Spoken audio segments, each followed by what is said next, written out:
Scotland's a wild and lovely place. But there's a change we must embrace. Scotland's water's world class. No doubt. So, take a refillable bottle. When you go out.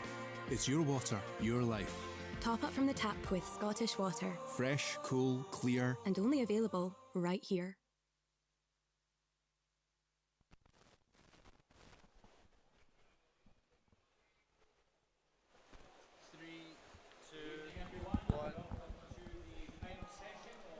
Well, welcome everyone back to the Royal Commonwealth Pool here in Edinburgh. We are here for session 9 of the Scottish National Open Swimming Championships 2024. We have seen 8 sessions of great action, and we're here for the last session of finals tonight.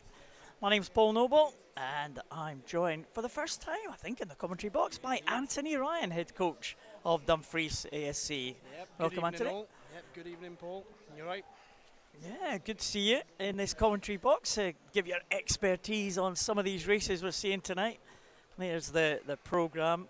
Start off with mixed 4x50 freestyle relay. We've got 400 freestyles, 100 butterfly, 50 breast, 50 freestyle, 200 backstroke. They are all for the female and the male and open events. We have the female 1500 freestyle, and we finish off with a mixed 4x50 medley relay. So, big packed programme for us tonight. A mixed bag, isn't it, really? Yeah. Distance events, sprints. Very competitive. A lot of close races. Looking forward to quite a few of them. The 400 freestyle, obviously, coming in quickly after the 4x50 relay at the start. Men's 50 breaststroke, that'll be close. Men's 53, female 53. And then I think one I'm really looking forward to is the female 100 butterfly and Lucy versus Kiana in the centre lanes. I know, Lucy Grieve, that great swim yesterday. It equalled that Scottish record. I know. And it was Kiana's record as well. So the joint record holders in the 50 butterfly, and they go against each other in the 100 butterfly towards the middle of the programme. And of course, you're the head coach of Dumfries. You got any representation tonight? Yeah, we do. We've got we're in this very first event. We've got a 4x50 freestyle relay, which is really good because 3 of them are junior swimmers, so they've done really well. And then just a couple of events after that, young Amber Hinton goes in the B final of the 400 freestyle. So yeah, we'll be watching them closely. And you had a good championships, successful for the club. It's been really good. It's always tricky to navigate these ones because obviously a lot of swimmers going into the summer meet. So we've got Scottish summer meet. Some of our swimmers are going to Sunderland next weekend, and then obviously British summer meet or Irish championships at the end of the month. So a lot of them are about to maybe go into a power block or they're about to taper. So yeah, I think people are all over, but here they go. First event. Here they go. Oh, they're enjoying themselves. They're looking happy, looking ready. It's 4x50 freestyle really, so 2 of the swimmers will make their way up to the top end. 2 of the swimmers will be here at the start end as well. So Dumfries in that outside lane. And it's of course mixed relays all the way here at these championships. Adds a little bit of a different dimension to the teams, doesn't it? It does. It's interesting to see the orders. I'd imagine most, I'm looking at it now, yeah, most of them going 2 male and 2 female. You just don't want to get caught in the waves. So I think every team is doing that, yeah. Well, that's unusual actually, isn't it? But maybe not. They've got the tactics worked out for the freestyle. It's a little bit easier, I always think, in the freestyle to choose where you want to put your male and female swimmers because they're all swimming the same strokes. But in the medley, might be a little bit different. You got a specialist breaststroker maybe that you want to put in, a specialist butterflyer that needs to be in, and so you've got to slot them in where the stroke goes, don't you? Very much so. Like with the medley, we try and go for a male backstroke and breaststroke, but it's not always as simple as that, is it? Whereas the freestyle, yeah, you typically want to front end with your 2 males, and then the 2 female swimmers will anchor it. But it should be good. Should be a good race. It's quite tight for entry time as well. It is, yeah. We had heats for these relays this morning session for both the freestyle and the medley relay. So, well, where is this one going to go? This should be very interesting indeed. University of Aberdeen performance goes in the fast lane in lane number 4. when you're looking at this live stream, you will see, as always, closest to us will be lane number 1, furthest away will be lane number 8. And the 2 centre lanes, the 2 yellow marked lanes, are lanes 4 and 5.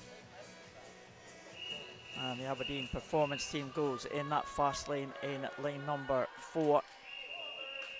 They were only 0.4 of a second ahead of City of Glasgow. We go in lane number 5, and the 2 Warren de Bass team, the A and the B team, in 3 and 6 were only just about a second or so behind, but should be a very interesting one. This one, it is Kieran Lennox who gets them away for University of Aberdeen Performance. Rory McKinnon having a good swim in the early stages here for City of Glasgow. It looks like these two are just leading the field up this first 50. It looks like it. Coming in for the takeover. Let's see who can nail this. You start moving, of course, before they get to the wall, as long as your foot is still touching the block. Good. Oh, look at that, underwater in lane 4. Superb. Yeah, really good stuff from Conor Massey to bring them back into the lead. That University of Aberdeen performance. Well, Aidan Kay going for City of Glasgow in lane 5, and he's just about holding on now. So the male swimmers will have swum as they come to this halfway stage. It'll be down to the female swimmers now. University of Aberdeen performance still with that lead. Yeah, really close, really close. Look at this, neck and neck. 2 centre lanes just seem to be leaving the field a little bit, but it all can change still. Female athletes in now. Well, they're coming up to this final changeover now. It looks like it is Amelia Mardell who will hand over to Mary Mischenko, and Stella McCarty will hand over to Heidi Wren on that final leg here. It is University of Aberdeen performance. The pre-race favourites are just about holding on here, but again, a very good changeover there from Heidi Wren. And here comes Ashley Drake now for Warren de Bass in lane number 3. I'm not sure that she is going to catch it, though. It is going to go according to the seeming. I think Mary Mischenko is going to be in first for Aberdeen. The University of Aberdeen performance into the wall first in 1:41.32. Well, an excellent swim there from that quartet. They led pretty much from the start. They were right in contention. And Mary Mischenko, if that result is confirmed, has brought her team home to win that one ahead of City of Glasgow and ahead of Warrender. We had a good finish on the female pairing on the last 2 lengths of that one, but a great race to start us off with. Superb, nice and fast. A lot of good takeovers, no DQs obviously. So everybody getting their takeovers right, because it is hard, especially when the noise starts to increase in the building and you're trying to concentrate on the swimmer coming in. But they've all seemed to have done a really good job there.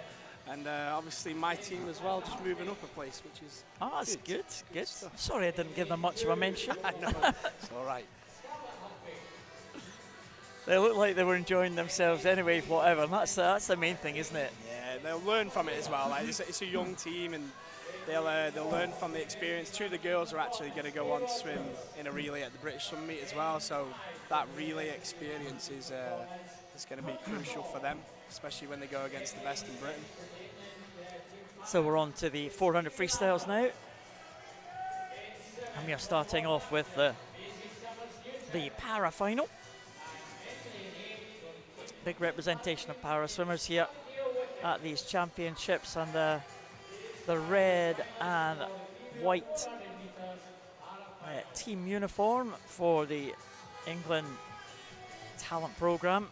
They brought a big contingent up, and they've been very vociferous in their support for their team members. It's 2 swimmers from University of Aberdeen performance, though, in the centre lanes, Faye Rogers and Tony Shaw. They will be side by side in 4 and 5, and the 2 Humphreys twins in 1 and 2. That'll be interesting. Of course, the classifications for para swimming 1 to 10 are for those swimmers with a physical impairment, 11 to 13 those with a visual impairment, and 14 are for those swimmers with an intellectual impairment. So a range of classifications in this one. It's multi-classification. What that means is the time for the swimmers will be compared against the standard time for their own classification, with 1,000 points being equivalent to a world record swim. So the time's converted into points. That's the highest number of points that will win the medals. And as we've seen this week already. It's not necessarily the swimmer who touches the wall first who will claim that medal. We're not going to get the results straight away. They don't appear on the scoreboard here in Edinburgh, but we will try and bring you that as soon as possible after the race. I think we've got some big names in this one though. Two Scottish swimmers in the centre lanes, Faye Rogers and Tony Shaw, as well as Eliza and Scarlett Humphrey in 1 and 2, and Maisie Summers-Newton who goes in 7. They're all on their way to the Paris Paralympic Games. So we've got Olympians taking the start here tonight in this session, also future Paralympians as well taking the start. So star-studded event here in Edinburgh. Yeah, very much so, and I see the 3 Northampton swimmers there, and they'll be working with Andy, great coach, spent some time with him and his programme down south in Northampton. Really good programme, and yeah, it'll be interesting to see how this is paced. Typically looking for swimmers usually quite smooth in the first 50, and then try and build it off that first 50, the second 50 push through, build into that 200 marker, and then I think at 200 you got to really push hard, and that third 100 is crucial. You can make a lot of ground or you can lose a lot of ground there, so let's see how they get on with pacing this. Well, Faye Rogers looks like she is way in the early stages here. She's in the S10 classification. She was a swimmer who attended the Olympic trials back in for Tokyo in 2021. She had an accident in 2021 and she's gone onto the para program. She's got her para international classification, and she was a medalist at the World Championships last year, Faye Rogers. It's incredible. That's superb. And she's got a lovely stroke as well. You can really see the high elbow catch with the left arm. Really sitting in the water nicely. Yeah, she has an arm impairment. That's the right arm. I think it's her arm impairment. Tony Shaw, her teammate, she swims in the S9 class, so 1 class down from Faye Rogers. And she is missing her hand on the right side. So Tony Shaw was a medalist. She's been world champion in this event, the 400 freestyle. She was actually Great Britain's first medalist at the Paralympics in the pool in Tokyo, and it was in this very event she took a bronze in the 400. Superb. She's great. She's a great role model as well. Always got time to speak to the younger ones. Such a lovely young lady. She's the face of the Scottish Learn to Swim programme. She every time I go into my local pool, Tony's staring back at me off the big poster. Yep. Those two in DG1 alongside. Yeah, so Faye Rogers, as you would expect, now stretching away now. It's the S10 swimmer against the S9. Won't forget about Maisie Summers-Newton, the double Paralympic champion, who goes in lane number 7, the Northampton swimmer. We spoke about the Northampton contingent earlier. And the 2 Humphreys sisters in 1 and 2, they are both swimmers in the S11 classification, which means that they have no vision at all. They're wearing blacked out goggles, the 2 Humphreys sisters. It's amazing. I was watching them warm up on Friday, and they just going around the lane. It's so technical, really good. Swimming in a straight line, I was amazed. It's absolutely amazing. And yeah, we'll see. Like, they're in the third 100 now, and let's see if anybody can pick up the pace a little bit. This could be an important 50. Well, the swimmers, of course, building towards the Paralympic Games, so it's 2 months away, almost exactly. Yeah, 2 months away, when you'll see Faye Rogers, Tony Shaw, Maisie Summers-Newton, and the 2 Humphreys sisters at those Paralympic Games. So it's an interesting time, isn't it, in terms of the preparation. We've seen some great times, especially from Scarlett Humphrey, breaking her personal best, her lifetime best in a number of events. But the others are just there or thereabouts, aren't they? Yeah, it's good. And like, not all of them will hit the personal best here. I imagine most of them will be just on or just off it. But they know what's around the corner. They know they've got a little bit more time to put in a little bit more work. And then they've got that long-awaited rest period, which everybody looks forward to. I feel like the major events are never coming when you get this close to it, really. A couple of months out, you've got your selection. This is the vital time. You kind of peak for the selection, and after that, the hard work continues right into the games. Well, here comes Faye now. Scottish record holder, 4:41.06. the World Championship bronze medalist in this 400. She's not going to be far away from that time. Close. Good stuff from Faye Rogers, 4:43 for her. Coming back in 34.5 as well, really brought the legs in there. Good finish. So well done to Faye. Tony Shaw with a good finish as well, 4:51 for Tony. Just keep an eye on the time now for Scarlett Humphrey. She comes in now, 5:24 is her British record, and she's been really smashing her British record times. Maisie Summers-Newton going well up one lane from the top. Looks like she is going to be ahead of Scarlett Humphrey. There's a tapper at the end. That will tell Scarlett when she's coming up to the finish. Scarlett Humphrey into the wall now, and 5:24.10. You know what? I think she smashed another British record. Oh, superb. 5:24.16 was the previous record, and that I think is another record for Scarlett Humphrey. What a Just week inside. she's having. Superb race. She's worked hard there. She's worked hard, hanging on to the lane rope. Good job. There's Eliza, twin sister, coming in. She will swim the 400 in Paris as well. And she comes in 5:48.18. Maisie Summers-Newton, good swim from her, from Maisie. 5:22.80 for Maisie Summers-Newton. The British record held by Ellie Simmons at 5:18. And Maisie not too far away from that one, 5:22. So Maisie again, another swimmer, so consistent. Yeah. All year round, it seems really Maisie's hard worker right as on. well. Yeah, superb in training. Had the privilege of watching her train a few years ago, and always pushing.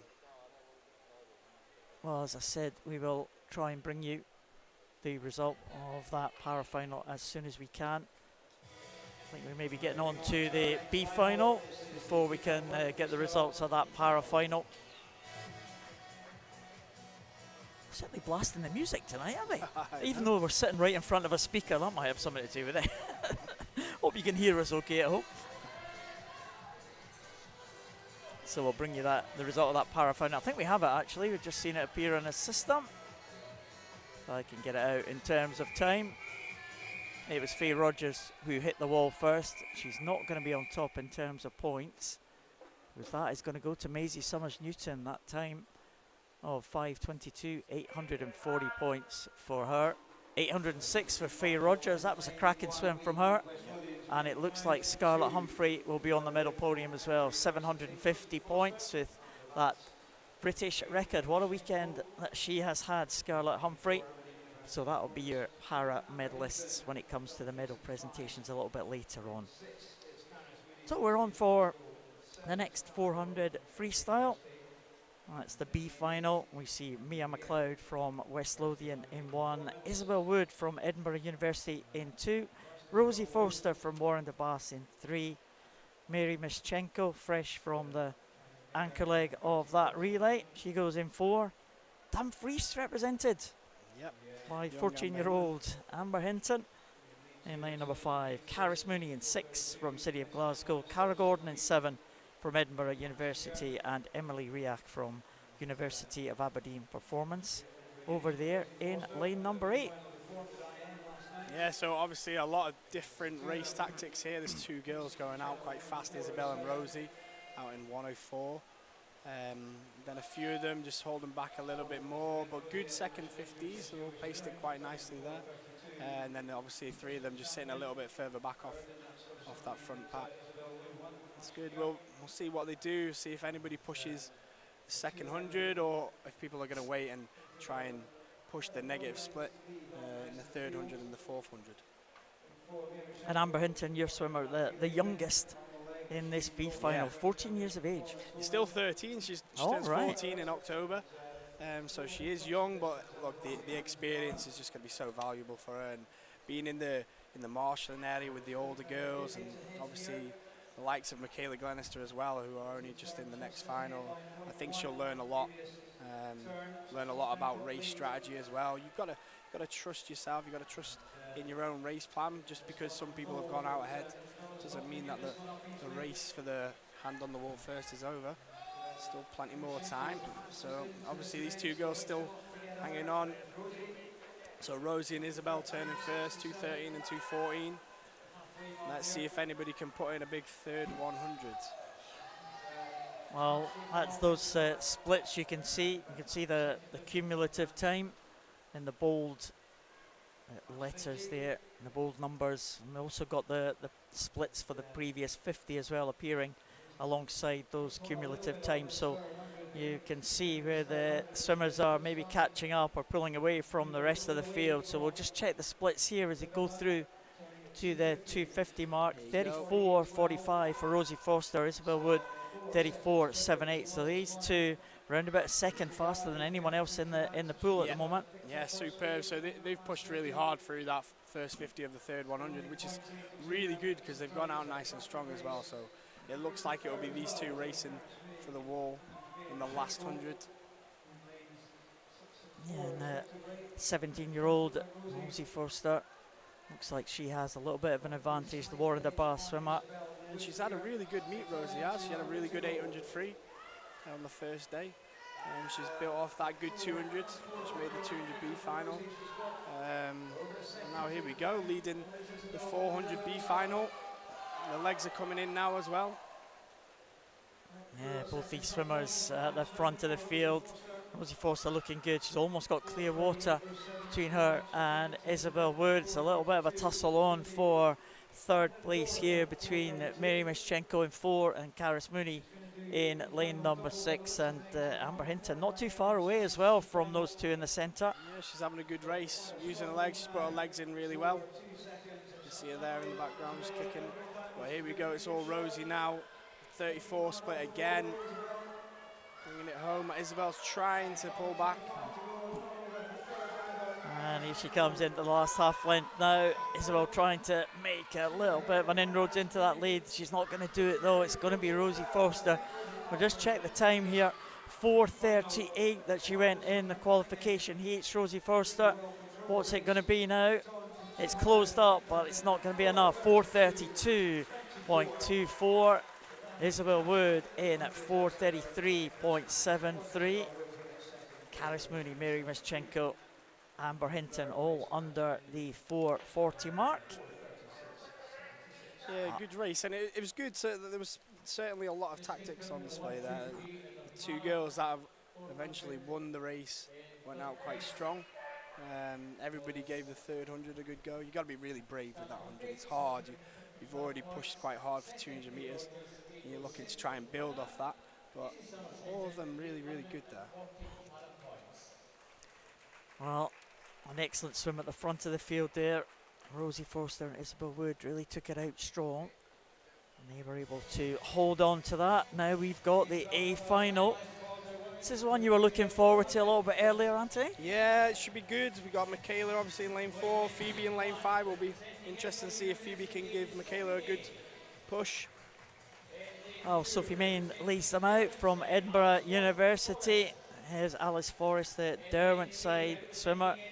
She's had a busy programme here. Mary Craig's appeared on the medal podium in the freestyle events in the last couple of days. There's Michaela Glenister, favourite for this one, the fastest qualifier. But Phoebe Arbuckle, great 200 yesterday. Senior silver medalist and junior champion as well, Phoebe Arbuckle. Elsa McDonald, good IM swims. She goes in 6. Emily Maxwell Derwent side in 7. And Zara Kravic, the 15-year-old as well. Good to see. Zara Kravic, 15 years of age. Phoebe Arbuckle, 16 years of age. Yep, so the both of them going for the junior champion. Should be a good race. Phoebe, lovely technique, nice and long, rangy. Michaela, really metronomic, just constant, always holding the same tempo. Michaela Glenister had certainly the best track record in this event in the field. British Championship finalist earlier this year at the Olympic trials, and well, she will start as favourite. She's had a couple of good swims earlier this week, trying to add another title to the ones that she's won earlier this week. Glenister will go in that middle lane in lane number 4. Phoebe Arbuckle with the red cap, a Warrender in lane number 5. And Mari Craig from Edinburgh University goes in lane number 3. So Kayla Glenister surrounded by the 2 Edinburgh-based swimmers. Yep. And then young Alice Forrest as well from Derwent side. Out nice and strong.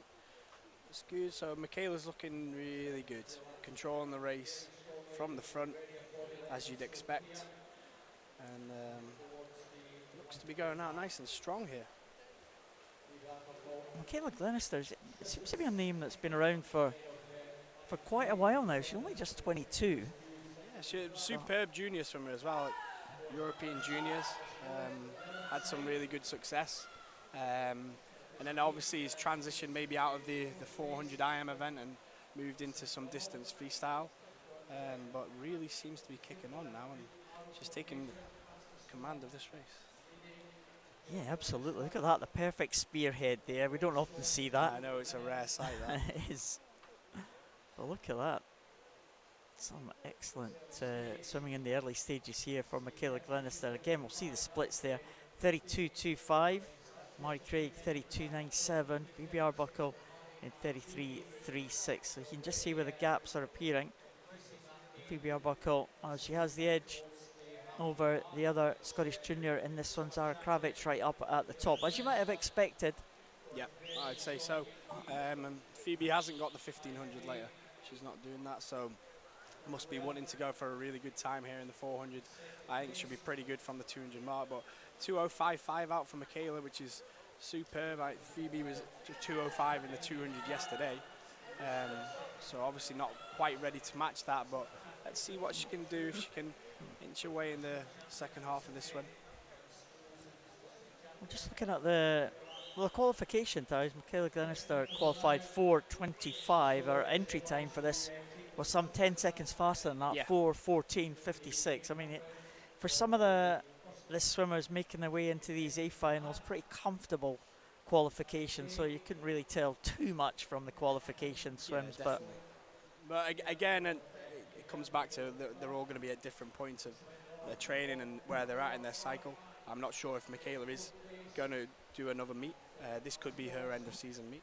It's I don't know that, but yeah, she's definitely obviously cruised the heat a little bit. Got herself a centre lane in the final, and she seems to be pushing this a little bit more. But also having a good swim is Mari Craig in lane 3. She's seems to be holding off the challenge from Phoebe quite well. Yeah, good tussle between these two as they go over at the 300 mark. 3:15.42 and 3:15.88. Pretty much of a muchness, really, as they go over on that previous 50. But Glenister just edging out again. Every 50 she gets a little bit faster than the chasing swimmers, and that is increasing the lead as she's going into this final turn. Ailsa MacDonald is there or thereabouts, but it looks like she is going to be in 4th position. It looks like Glenister is going to be on her way home, and this is the battle for the silver medal position between Craig and Arbuckle. Yeah, here we go down the home stretch. So Michaela really going to her legs now. She's kicked quite well through the race, which has brought them in a little bit more. It'll be interesting. This is Mari and Phoebe going for it. They are head to head now, 25 meters to go. Mari's legs seem to be going just a little bit more, but it's tight, 15 meters to go. You can't really call that. Oh, here comes Glenister into the final stages now. A great time from her, 4:15.85. Who's going to get second? Arbuckle, I think, is into the wall first. 32.00 for that final 50, and 4:21.22. That's an excellent time for Phoebe Arbuckle. Yeah, superb. And for any young viewer that's watching this there was a close race and Phoebe went no breathing last 5 meters. It's a simple skill. You can practice that every day in training. It requires no talent. And she's done that, and she's got her hand on the wall, 0.2 ahead of Mary. So great swims there from the top 3. Michaela Glenister gets to the wall first, and she will be the Open champion. As the next final coming out really quickly. I was going to say some great times there from Phoebe Arbuckle and Mari Craig. Excellent performances from the top 3 in that one. And here are the para swimmers coming out for the para final. Alfie Penfold we saw through. Kieran Williams, that's Ollie Carter. Scottish Commonwealth Games swimmer in lane 4. Zach Sturgis goes in lane number 5. Thomas Navarro Barber in lane number 6. And Noah Burden will complete the lineup for this para final in lane number 7. So one swimmer who has a visual impairment, that's Alfie Penfold in the S13 class. Saw the Humphreys in the women's race, they have a visual impairment. The S11s, they have no vision at all, wearing blacked out goggles, and Alfie Penfold has partial sight, so he swims in the S13 classification. Swimmers in the middle lanes, all the other lanes in fact, have got physical impairments. Kieran Williams, Ollie Carter, Zach Sturgis, they're in the S10 class. Thomas Navarro Barber and Noah Burden in the S9 class. So they have a little bit more of a physical impairment than the 3 swimmers in the centre lanes. Ollie Carter. Yeah, the only one not from the English talent programme on this one. Yeah, Scottish swimmer alongside all the English talent swimmers. English talent team normally got their swimmers lined up along the pool side. I think they're all in this race now. They've got no support. Indeed, or they've got the female swimmers that are still swimming down from their 400 feet. Oh, there's a couple there. I can see a couple of the supporters there. It's unusual because they've been a real feature, haven't they? Been a real team, real unit.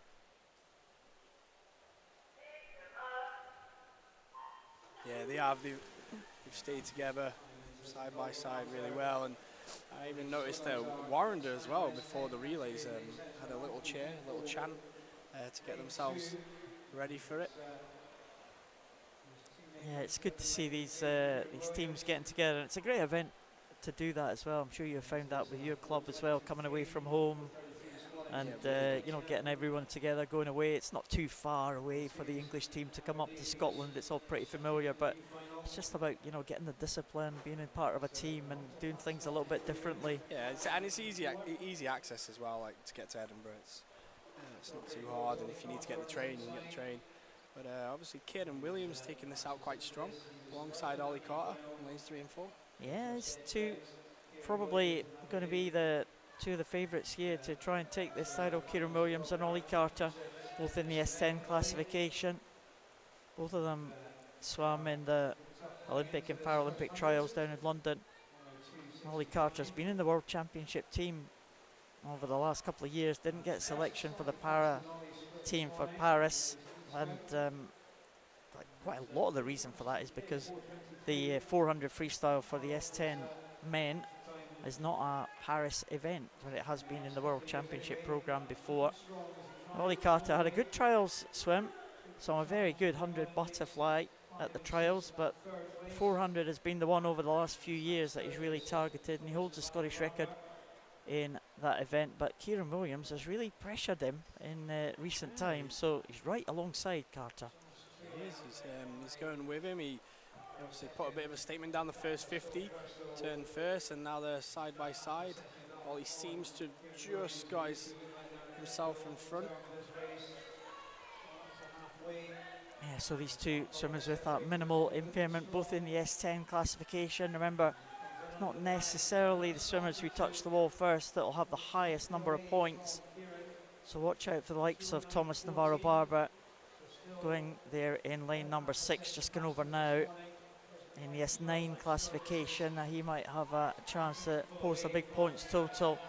And Alfie Penfold had a great heat swim, the visually impaired swimmer, going in lane number 2. I'm not sure he's going to be able to challenge the points of the leading 2 though. Ollie Carter putting on a little bit of pressure now as they come up to this 250 mark. It goes back to what I'm saying at the start. Like, what can you do in the third 100? Obviously, those last 2 splits from both the boys were really good. But both pushing through that 250 mark. 33.6 for Ollie, 34.6 for Kieran, 34.9 as well for Zach. And the tactics, when it is a 400, there's a number of ways you can swim the 400, isn't there? Yeah, there's many. I know, like There's many swimmers that like to go out strong and take it out and take control of the race from the start. Some people like to just ease back a little bit at the start and then build through the hundreds.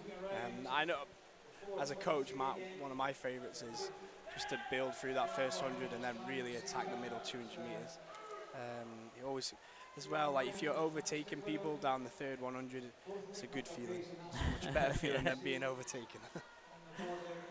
Yeah, it certainly is. With someone coming back on you, it's not a great feeling, and quite often, certainly at the end of a 400, there's not much you can do about it. No, absolutely not.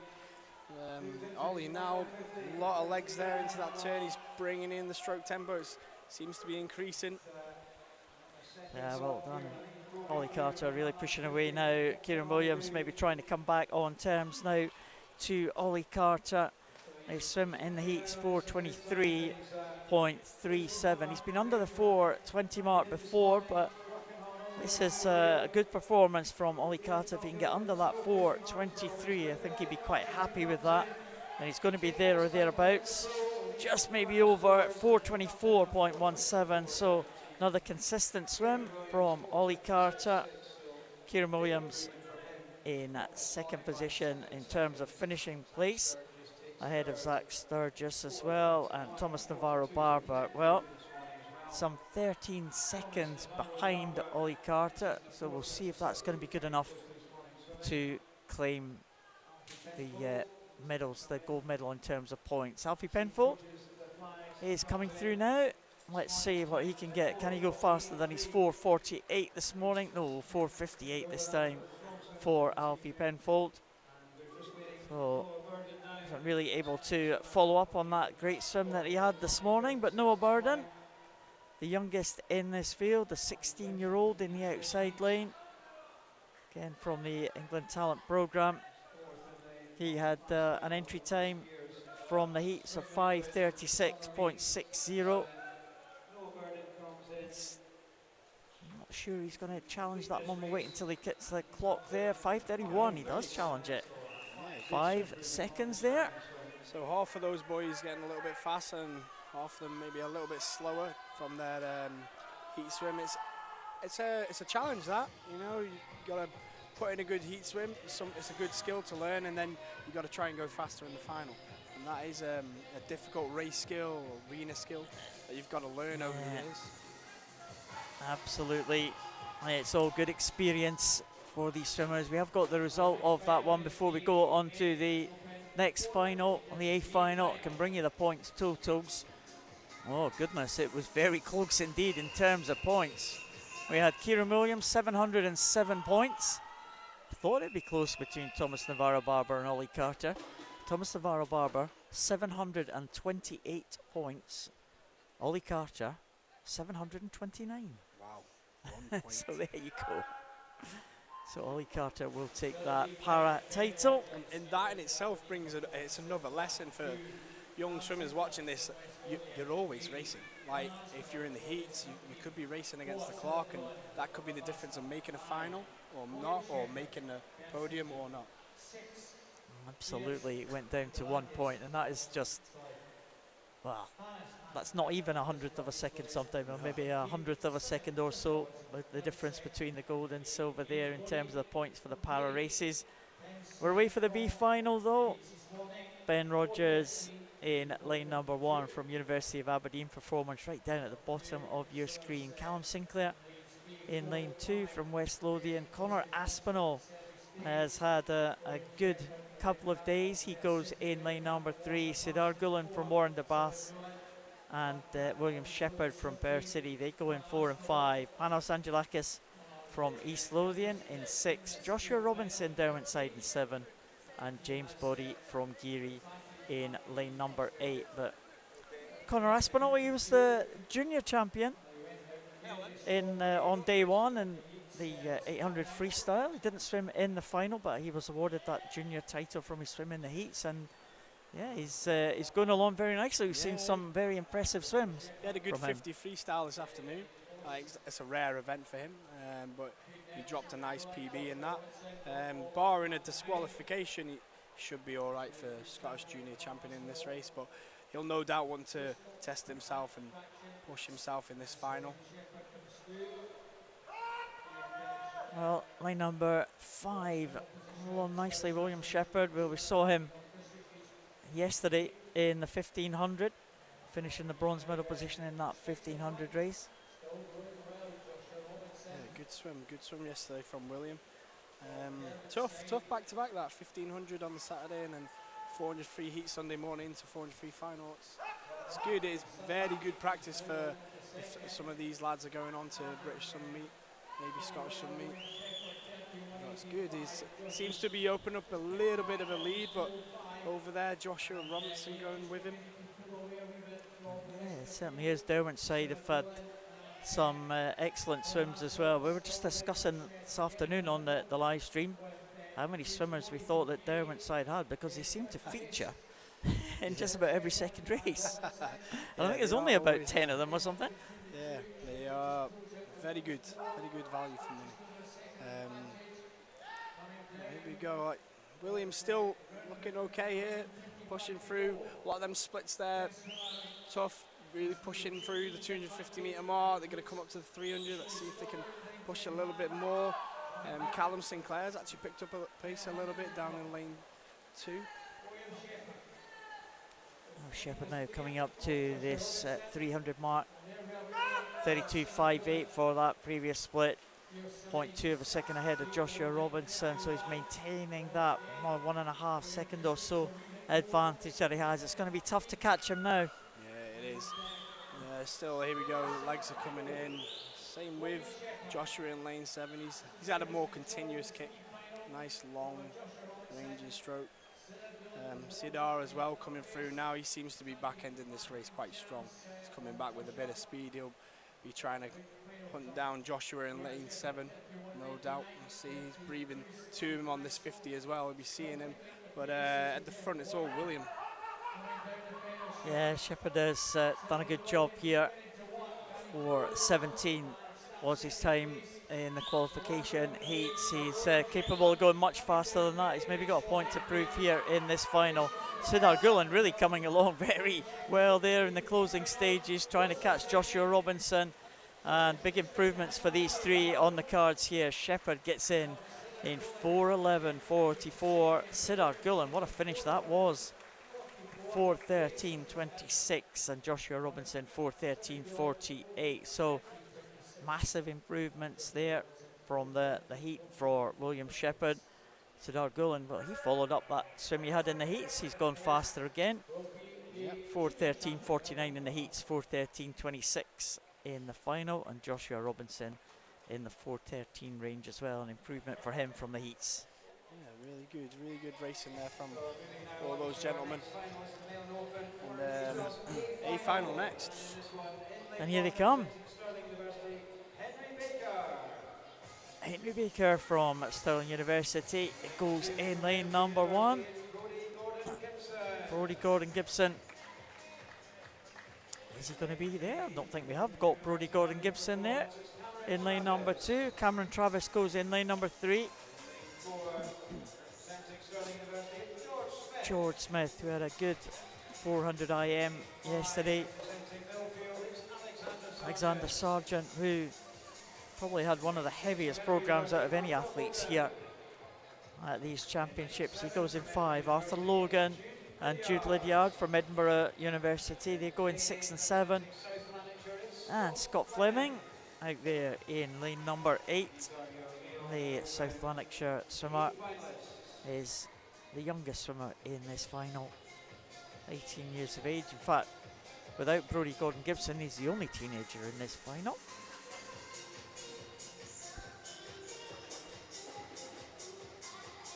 So George Smith and Alexander Sargent in those centre lanes.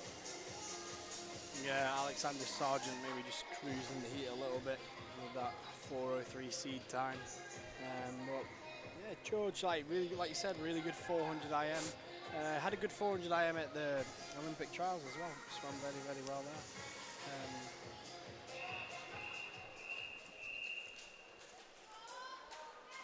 Yeah, he was a finalist in those Olympic trials. We have no one in lane 2, so we don't have Brodie Gordon Gibson taking the start. We do have the others though.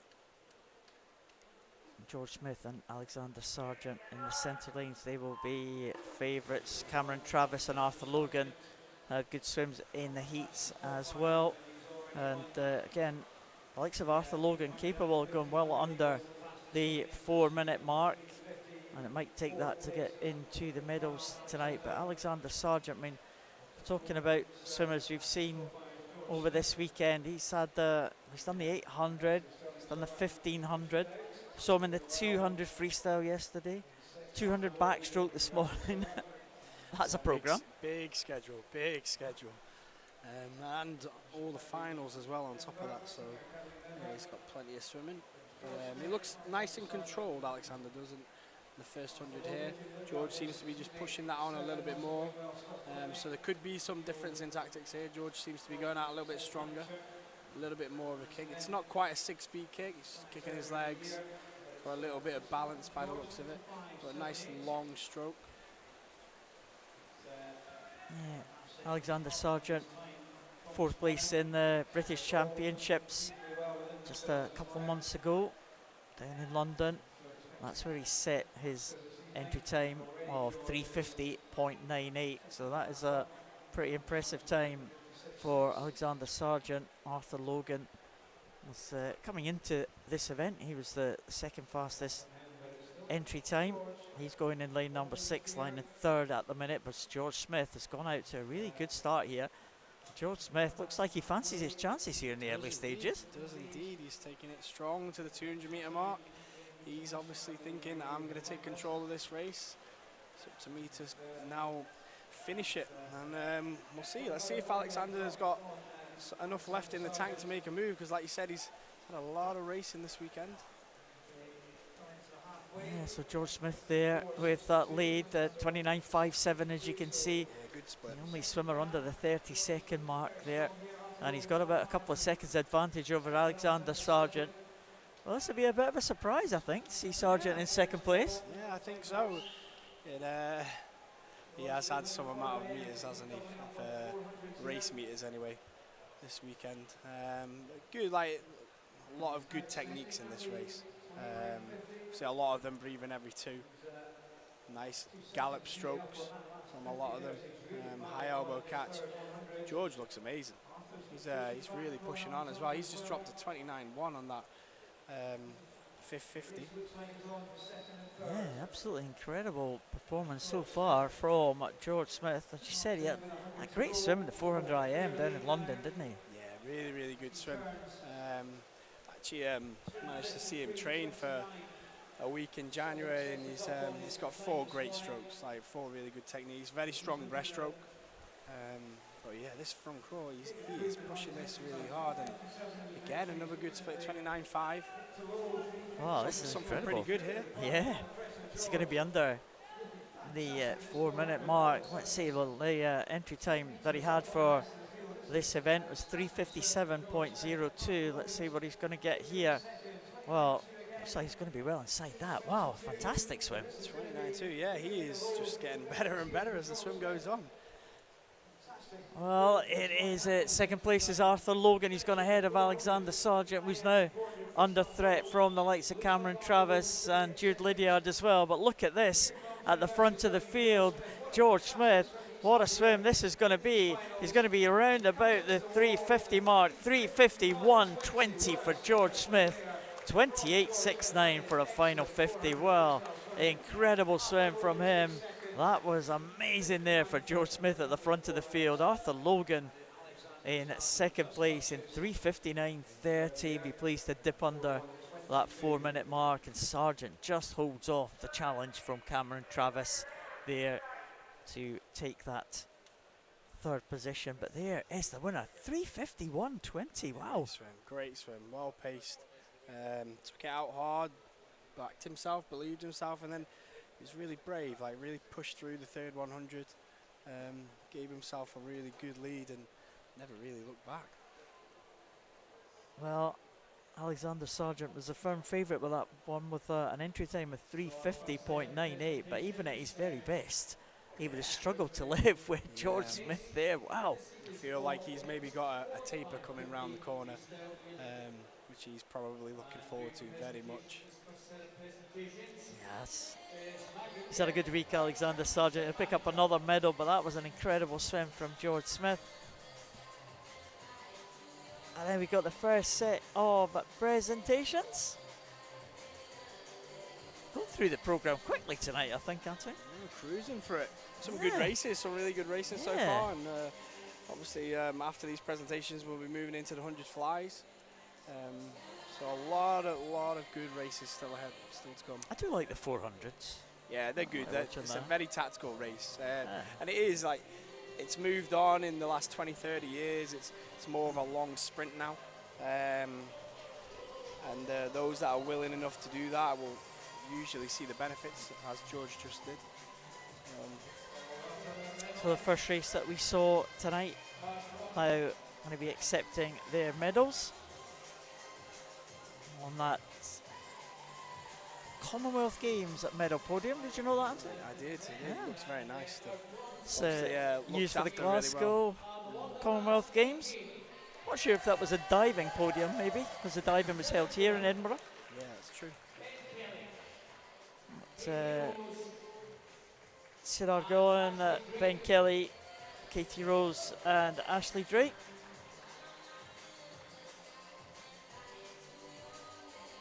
You see Sid Argolin just a short time ago, that 400B final.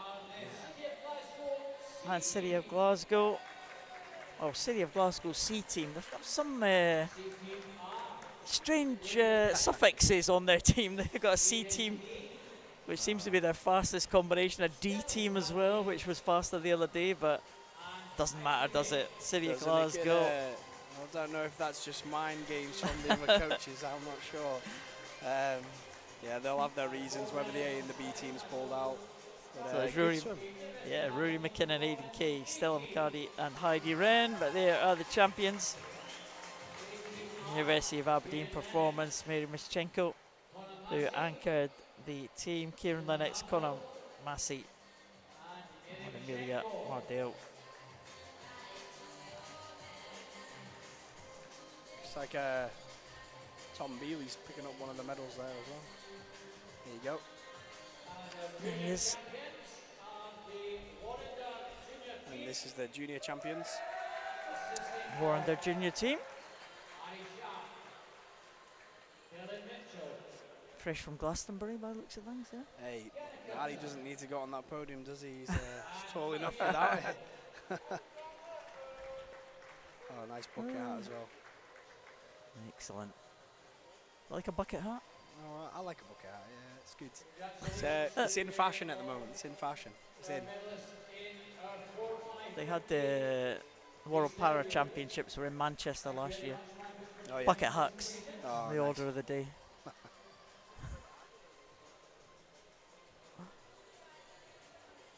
Are you from Dumfries, Anthony? Is that your accent? Can I detect an accent? Everybody tries this. Can they?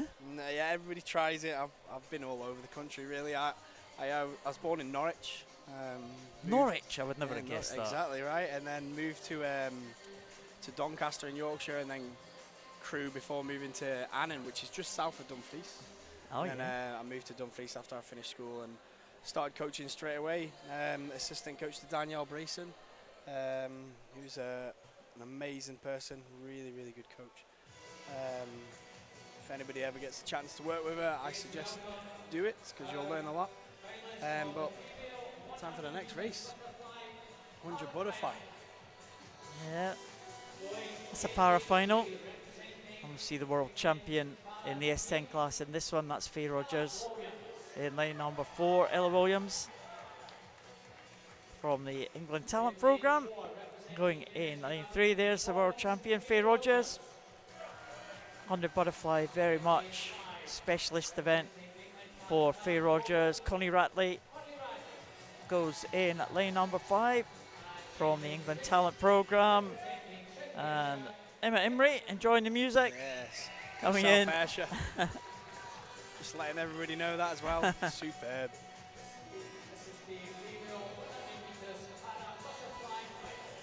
So just keep an eye on the time. So Faye Rogers, she had a great heat swim. Faye Rogers, she's one of the stars of the British team, one of the stars of world para swimming actually. Well, they've really burst onto the scene at those Manchester World Championships we mentioned just a couple of minutes ago, with a gold medal in that 100 metres butterfly, and promises to be one of the highlights of the Paris Games actually. 100 butterfly, wide open, no kind of real favourite for that one. Faye Rogers maybe a marginal favourite to take one of the titles here in that 100 butterfly. A real good opportunity for Britain to take Paralympic gold medal in Paris through this lady. She's a British European record holder, 105.48. And if she can go a little bit faster than that to see if she can get inside that European record. It's Faye Rogers in lane number 4. Ella Williams, S13 classification. Next to her, Connie Ratley, one of the young swimmers from the England Talent Programme. She goes next to Faye Rogers. Yeah, really good underwater from Connie there at the start. Superb. Yeah, she's got an arm impairment as well, so gets off the blocks pretty well. Getting in para swimming, some people with the leg impairments don't get off the blocks as well as the others, but the people with the arm impairments, you got to take advantage of your strong points. So it's good to see Connie Ratley working that off the blocks, and also she should work off the turn as well, Connie Ratley. But Faye Rogers away and clear, 31.52 for Faye. Yeah, really, really good first 50, strong first 50, good turn. Coming off the turn, you're looking to try and just up that tempo a little bit now. Use that easy speed, you got to bring it home. But you want to also hold your technique together. You don't want to rush the stroke, which she seems to be doing very well. Yeah, 105.48 is her European record. Let's see if she can challenge that one. You know what, it's not going to be too far away with Faye Rogers. 103, 104, maybe just outside. Another great swim though, 106.30 for Faye Rogers. That is another excellent swim from her. Slightly faster than she went in the heats this morning of 106.39. Here comes Connie Ratley now. Can she better her 123 from the heat? She can do, 122. And Ella Williams is faster than her, 126 as well. Superb. Just got Emma coming in now. Last 5 metres to the wall. Can we get a full house here? It's Emma Imrie, 139. Just on it. 53. Oh, just on it, wasn't it? So Faye Rogers and Emma Imrie just about on their times from this morning. And improvements from Ella Williams and Connie Ratley. And yeah, Faye Rogers definitely class of that field though, Anthony. Yeah, really, really good. Really good technique. Really held her stroke together for the full 100 metres. But good race coming up here. Alice obviously having that swim off to get into this final. Yeah. So she's already been 105. She knows she can do that. It was for a reserve place, wasn't it? Someone must have withdrawn. So someone's out and she's in. So that's good for her. And I'll just hang on a second. I'll just bring you the points for the paras. It's just appeared there. Faye Rogers is expected will win it, 842 points. The silver will go to Connie Ratley, 433. And the bronze to Ella Williams, 392. Sorry, Anthony. That's all right. Well done, girls. Do my housekeeping. So good. Yeah, sorry, you were saying. Yeah, a lot of good swimmers in here, and I suspect we'll see Heidi use her underwaters here off the start. She's got a great underwater kick. Catherine in lane 4, very good fly swimmer. So there are the lineups: Evie O'Halloran, Hutchison, another one of the Derwent side swimmers closest to us, Heidi Wren, Katie Rose, Catherine Renfrew, Elena Morgan, Josephine Klein, Orla McInnes and Alice Cummings, you said, won that swim off and has taken that place in the B final. So coming right at the top here, but in the middle, looks like maybe Catherine Renfrew is going to lead them through. No, Josephine Klein it is.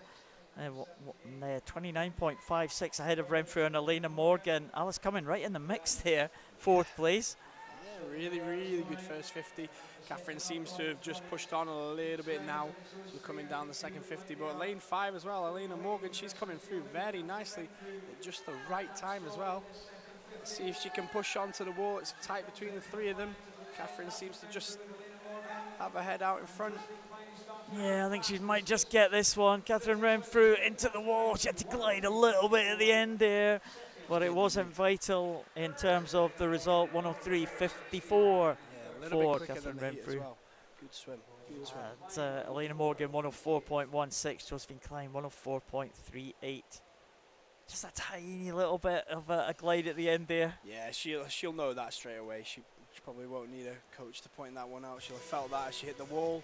But it's good. Sometimes it's a silver lining. You know you can go a little bit better next time you do it. Like exactly. Got a little bit more in the tank. And there's Coco Croxford, the 16-year-old from South Lanarkshire. She goes over to lane number 1. Maddie Robertson from Stirling University into Kira Slosson from Edinburgh University. In 3, here is the Scottish record holder, Kiara McInnes. In lane number 4, Lucy Grieve goes in lane number 5. Really enjoying herself here this week. Equalled Kiana McInnes's Scottish record in the 50 butterfly yesterday. Kathleen Dawson, well, another Olympian there. She goes in lane number 6. Stella McCarty in 7. And Kiana Kurtzer, 2 16-year-olds in the outside lanes. They go in lane 1 and 8. So Kiana Kurtzer from Warrender and Coco Croxford from South Lanarkshire. 2 juniors in this one. But what about this head-to-head in the middle? Kiana McInnes, Scottish record holder, qualified for the Paris Olympics in the 200 butterfly. Lucy Grieve equalled her Scottish record in the 50 fly yesterday. And Kathleen Dawson in there as well, also qualified for the Olympic Games. Olympic gold medalist in her own right in the medley relay from Tokyo. It just goes to show, like, Kathleen swam a lot of IM when she was younger, so obviously hasn't quite forgot how to do fly, so it's good to see her in this final. But there's 2 battles in here really, Coco and Kiana as well, going for the junior champion in the outer lanes. So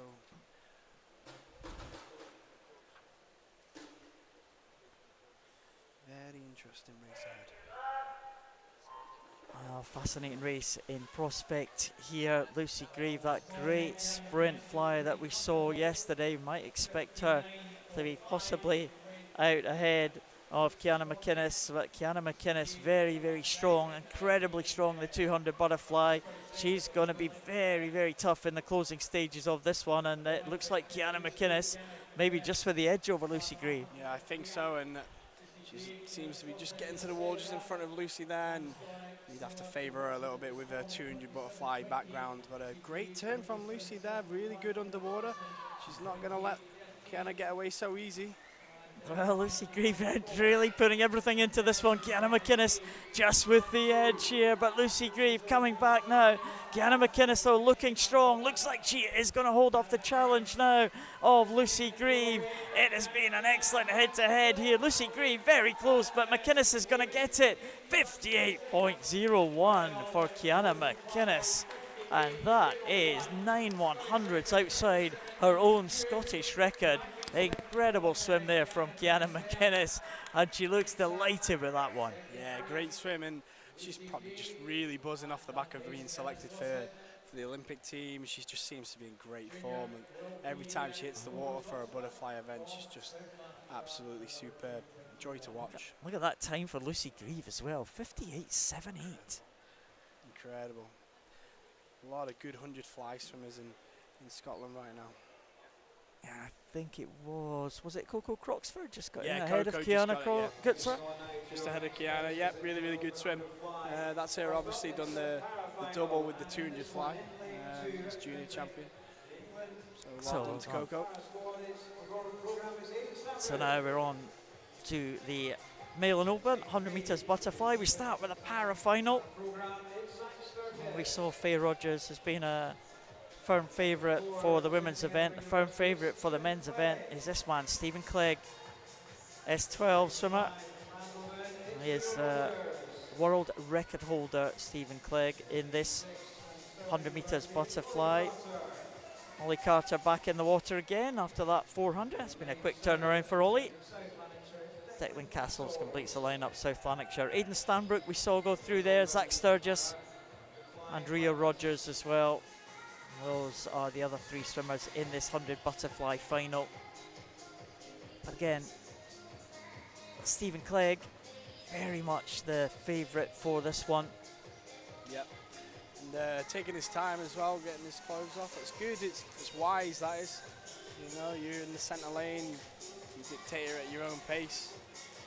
Taking his clothes off now.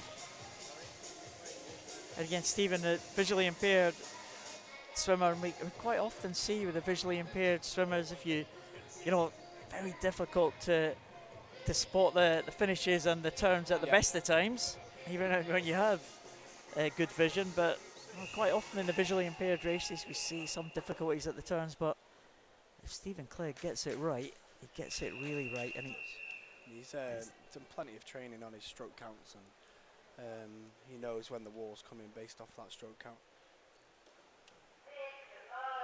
He's a world champion back in 2022.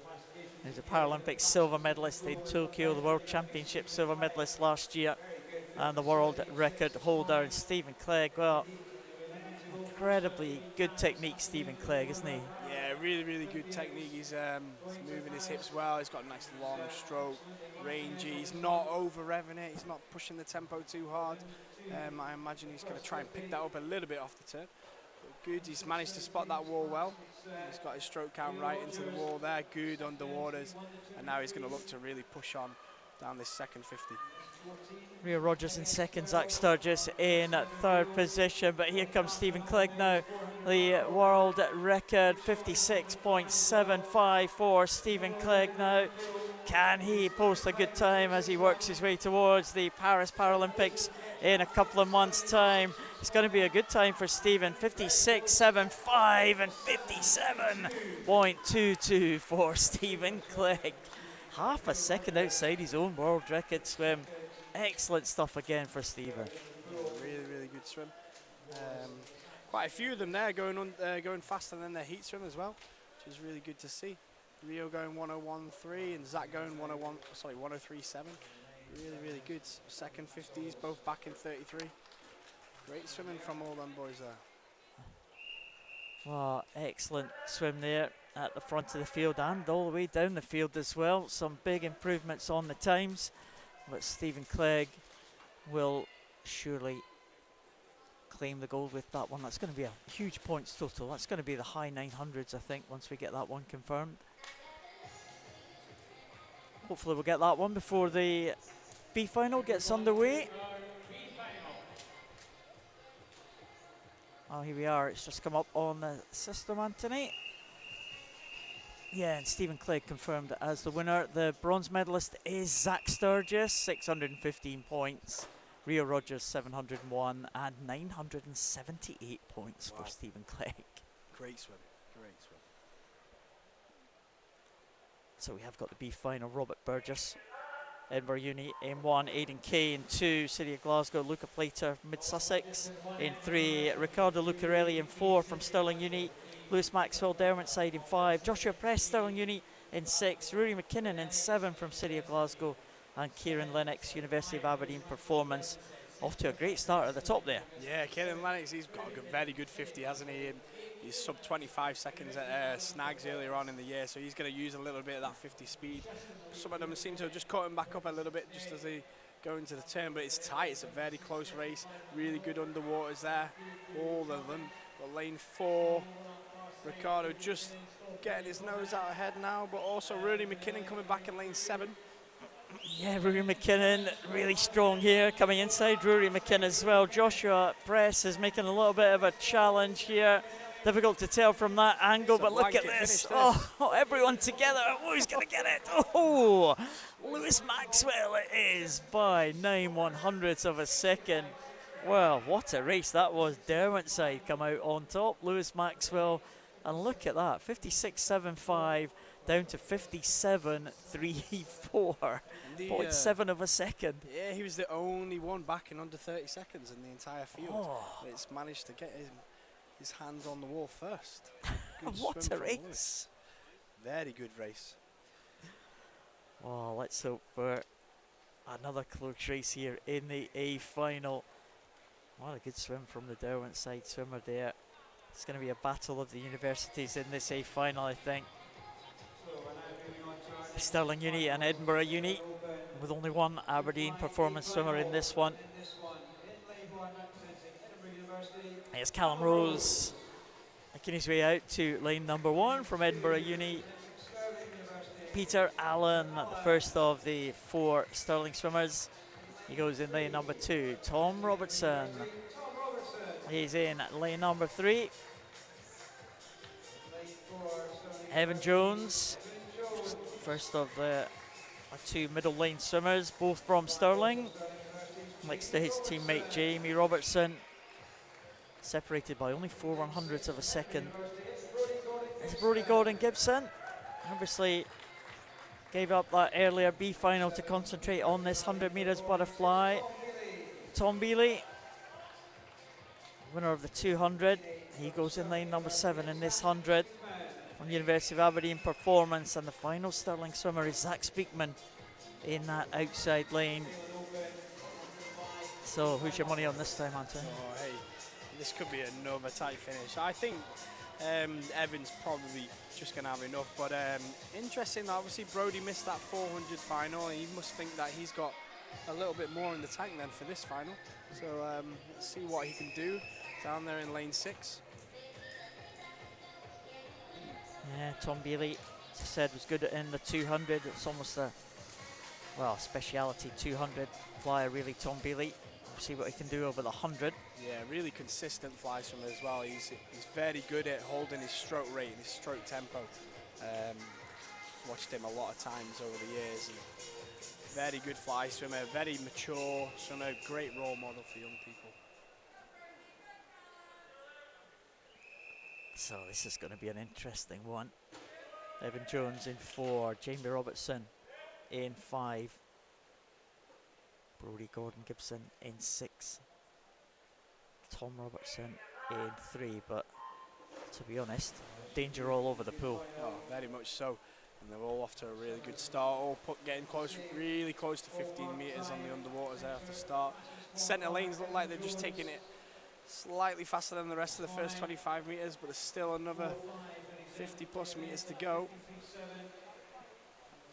Oh, we saw a great finish in that B final. It's looking like another close contest here in the A final. Who's going to get to the turn first? Jamie Robertson just ahead of Evan Jones. Brodie Gordon-Gibson right in there, and a good turn there from Jamie Robertson just to take him ahead of Evan Jones just slightly.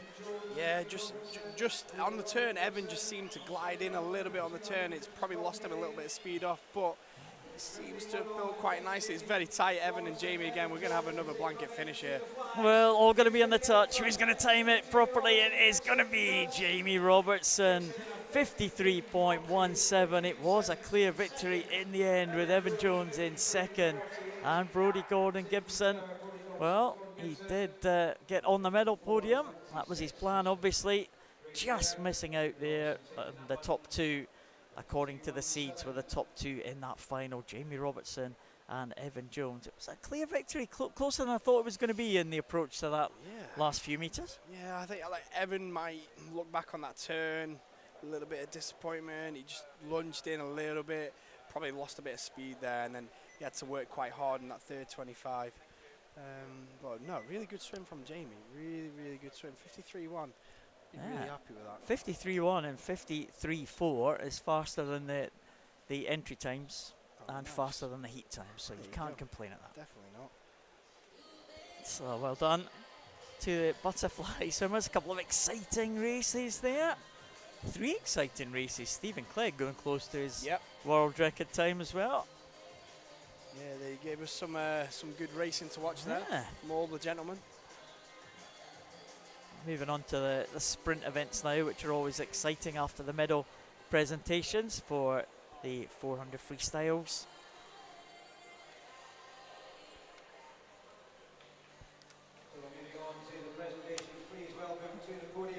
Let's see who's going to get on the medal podium now for this 400 freestyle. I think the para swimmer should be first up. I think Northampton almost dominated.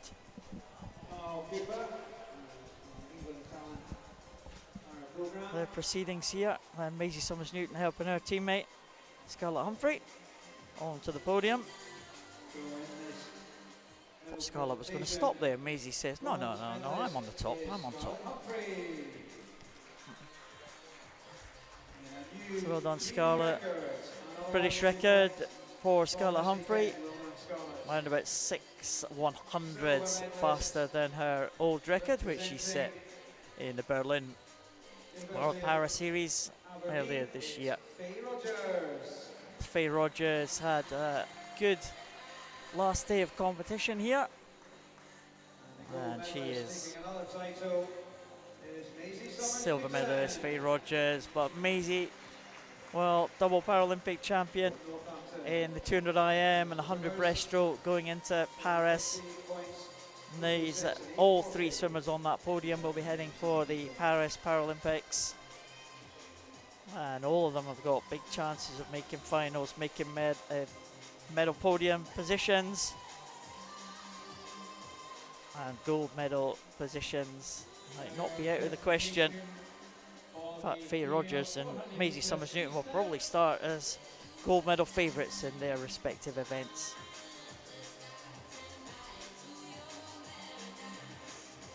For the 400 freestyle,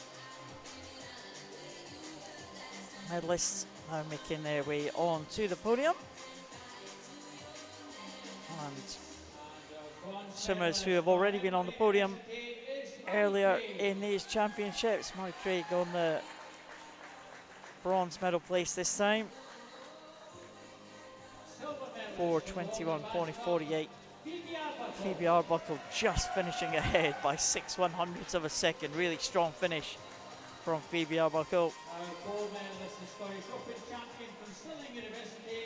Can't do much about this young lady though. Michaela Glenister dominated that 400 from start to finish. Excellent performance from Michaela Glenister.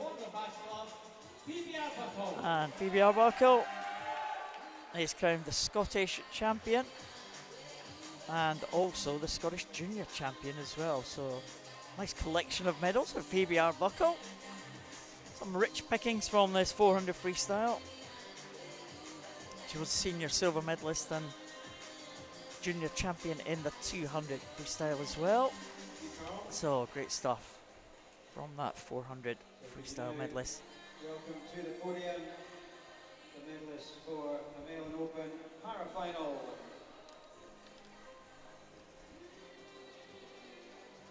Making these presentations, it's Helen Harris from the England Talent para-program. Helen Harris making the presentations. Phil Cowell making the presentations in previous events. So The bronze medalist with 707 points, it's Kieran Williams. Kieran Williams takes the bronze medal.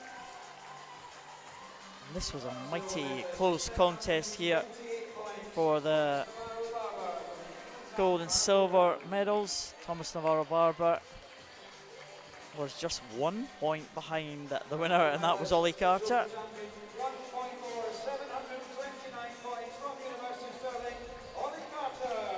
So Ollie Carter takes that title. Just 1 point, wow. Oh, we spoke about that, the importance of getting into the wall, giving absolutely everything. You never know what might happen behind you. Yeah, very, very true. And in other races if you're in heat swims. But yeah, good swim there. And You see it quite often in relays. Just go for the wall, get the highest position you got, because the number of disqualifications you see in relays, you never know what might happen. That's it. And we've obviously got the medleys, mixed medleys coming up at the end, and the takeovers will be hard. It's all about the swimmer coming in. It's not the swimmer on the block. The swimmer coming into the wall has to nail their finish, and that helps the person on the block very much. But 400 freestyle medalist now. Kind of evens out the height a little bit between the Yeah. gold and bronze medalists. Alexander Sargent, what a tough week he's had. 401.22 in that final. He's had an excellent performance though, the 800, the 1500, now the 400 medalist. Arthur Logan under the 4 minute mark. Good swim. And what about that for George Smith? Look at that, 351.20. He's had a great weekend, hasn't he? He's had a really good weekend. He'll be very happy with that swim. Executed it very, very well.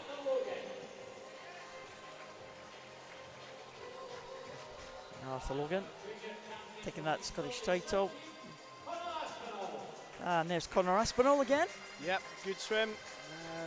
He's had a really good day. He's had the 53, the 400 free. He's done really well in that final tonight, and obviously deservedly junior champion. Adds another junior title to his tally from this week. So obviously, like, some good work coming from Jamie at East Lothian with Connor, and Bruce at Warrender with Phoebe in the female 400 free. So well done to their coaches. Good swimming. Yeah, it's good to see these youngsters making progress in these distance events. Let's see what the sprinters have got to offer now. It's the 50 metres breaststroke. There's no para-finals in the 50 metres breaststroke. We will have para-finals in the 50 freestyle, so they're coming up. I think that'll be the final para-finals. There's not too many final.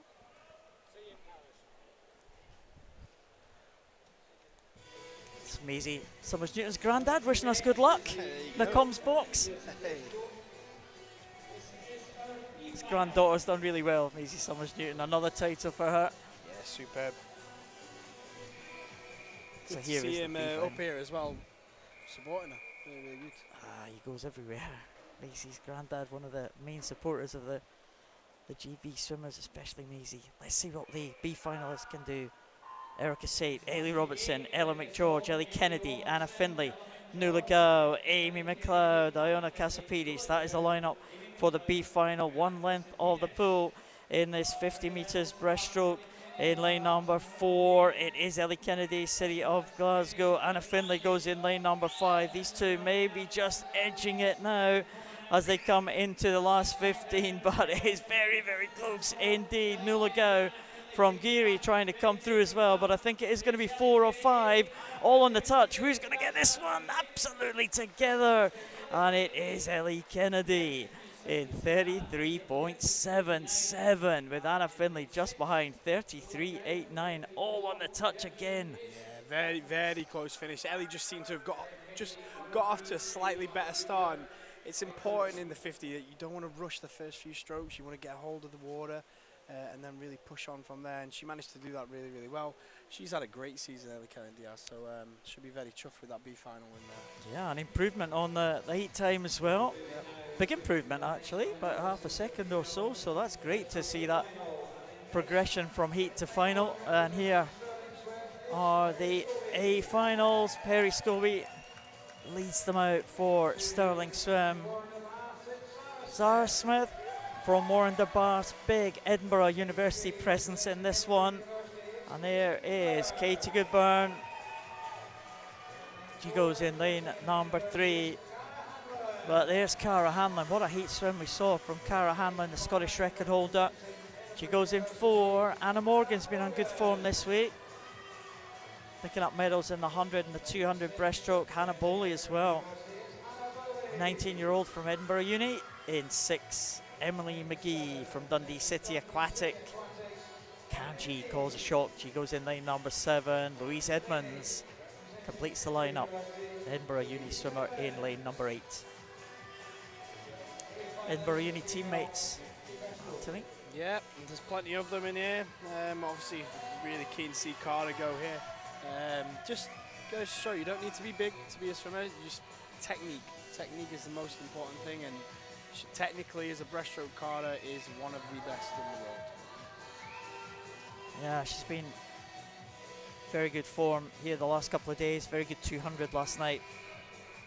good 100 as well on night one, and an excellent heat that we saw her swim this morning. 31.29 this morning in the heat was 0.7 of a second shy of her Scottish record, which stands at 30.50. So Cara Hanlon in the bottom of those two yellow marked lanes. It was a really good start from Katie Goodburn next to her in lane number 3, but Cara Hanlon now trying to power through into the lead. Look at the technique of Cara Hanlon coming up alongside Katie Goodburn. Anna Morgan going well in lane number 5, but it does look like Cara Hanlon is going to hit the front here. Cara Hanlon into the wall, pressed by Morgan, but Hanlon 30.96 under the 31 second mark. A great second 25 there for Cara Hanlon, stamping her authority on that final. And it's Edinburgh Uni 1, 2, 3 and 4. Yeah, really good swim from Cara there. I think we expected that. And Anna going under 32 as well. That's a really good swim from her. Katie off to such a good start. She's so athletic. She's a very good athlete. Really good off the blocks there. Nice and powerful. Bodes well for her as well. Yes, great swim again from Cara Hanlon. Just half a second outside their own Scottish record. Great to see her hitting those good times this last few days. And there is the B final of the men's 50 breaststroke. Scott Gibson going in lane number 1. Yeah. Royce Crangelis in 2, Matthew Garrity in 3, Connor Mitchell in 4, Mika Van Blerk in 5, Robson Miles 6, Johnny Martin 7, and Dylan Mitchell in lane number 8. Johnny and Dylan going for the junior title there. Well, very, very close, good reaction times, but very similar reaction times all the way through the field. Only 4 100ths of a second separating absolutely everyone. Lane number 5 off to a good start though. Mika Van Blerk from University of Aberdeen Performance. Robson Miles going well. The City of Glasgow in that dark hat. Lane number 4 though, Connor Mitchell, Warren de Baas in the second half again stretches through, and 29.81. He'll be delighted to dip under the 30-second mark with Van Blerk in second place and Garrity from City of Glasgow in third. And Johnny Martin taking the junior title there ahead of Dylan Mitchell. And I seen him at the wall have a little look over his right shoulder, so he knew what was on the cards there. So well done there, tipping under that 30-second mark. Another good strong finish there in the second half of that breaststroke. So the A final, Callum Melville leads them out. I'd say that previous A final was Stirling and Edinburgh, almost dominated all of them apart from one lane. They're dominating every lane this time. Joshua Mitchell from Edinburgh Uni in 2, Alex Mayer, Stirling Uni in 3. Archie Goodburn, oh, making an entrance from the back of the line. Archie Goodburn, great to see him taking the start here for this 50 breaststroke. Joshua Press from Stirling Uni, he will go in 5. Rafe Dobson in lane number 6. Charlie Trotman from Edinburgh University in 7. And Andrew Arthur will go in the final lane out there in lane number 8. So 3 from Edinburgh University, 5 from Stirling. Yep. So 3 versus 5. Obviously Archie going in lane 4 though. Definitely the favourite for this one. So Archie Goodburn in lane number 4.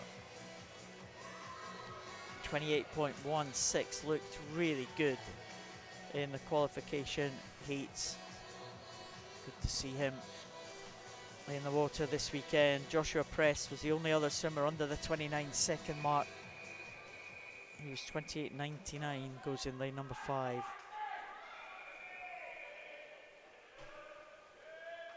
So, final of the men's 50 metres breaststroke male and open. Archie Goodburn in lane number 4. And next to him, Joshua Prescient, lane number 5. It's a great start again by Archie Goodburn. Press now just about in second place, being challenged by Rafe Dobson, his Stirling teammate, in lane number 6. Also going well is Alex Meyer from Stirling in lane number 3. But Goodburn, I think, might just get this one. He is away and clear of the rest of the field. It's close for second, but no doubt about who's going to take it. Archie Goodburn, 28.13. Faster than he went this morning in the heats by 3/100ths. Alex Meyer will be in second. A blanket finish for second between the 3 Stirling swimmers, only separated by 4/100ths. But what about that for Archie Goodburn? Superb, looked great right from the go. But yeah, big round of applause, rightfully so for Archie there.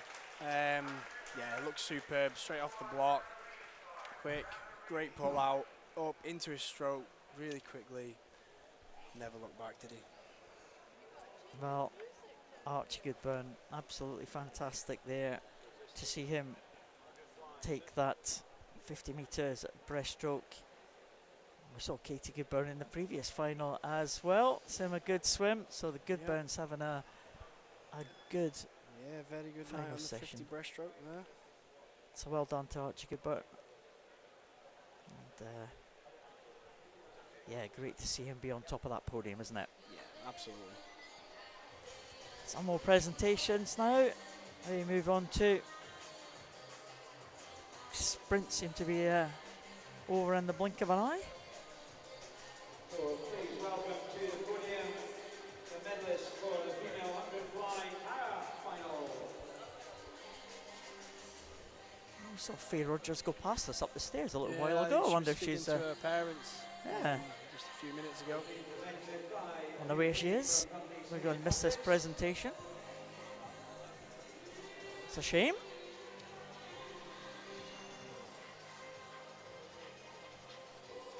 So Ella Williams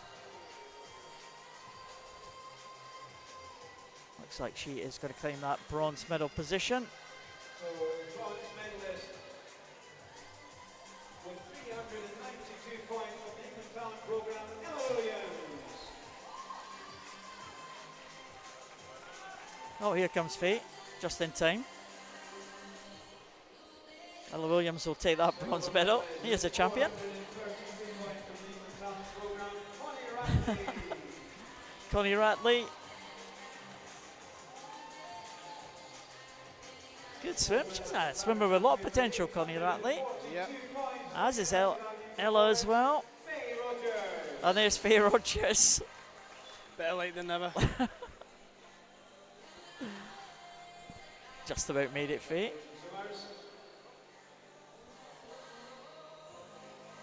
Hope she didn't do that in Paris. Better to do it here than in Paris. That's I've heard that said a few times this week. Better to do it here rather than Paris. Every day's a school day. That's it, very true.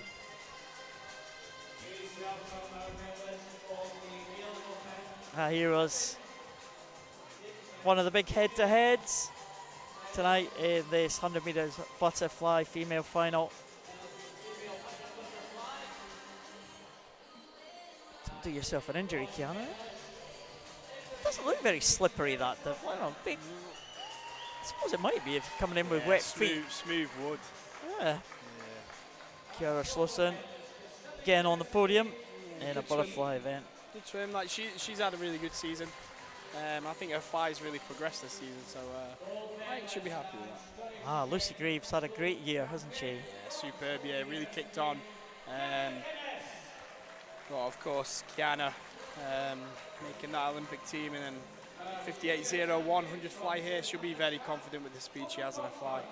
Yeah, Kiana, it's a great year as well, and it's not over yet for her, that's for sure.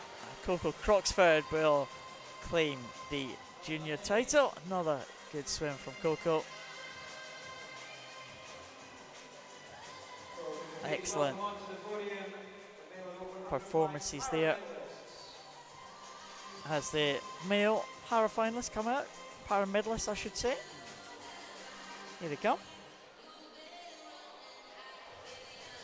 Stephen Clegg knows the score. He's not doing a Faye Rogers. Bronze medalist, the Infant Talent Programme, Zach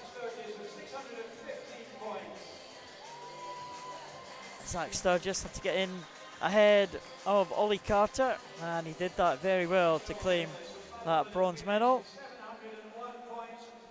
Rio Rogers has been on the medal podium a few times.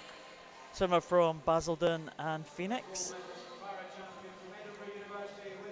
But the man with a great pedigree in this event, Stephen Clegg, on his way to another Paralympic Games, his third Paralympic Games that he'll have been to come Paris, hoping to hit the top spot in this 100 metres butterfly event. He's been the world champion, Paralympic silver medalist. It's one that he would love to tick off a Paralympic gold in the 100 fly. Yeah, he should be confident, you know, just over a month out from the Paralympic Games, and half a second off the PB. It's looking very good for him. Yeah, not only the PB, but the world best time ever. World best time ever. World record. Might take that kind of swim to win it.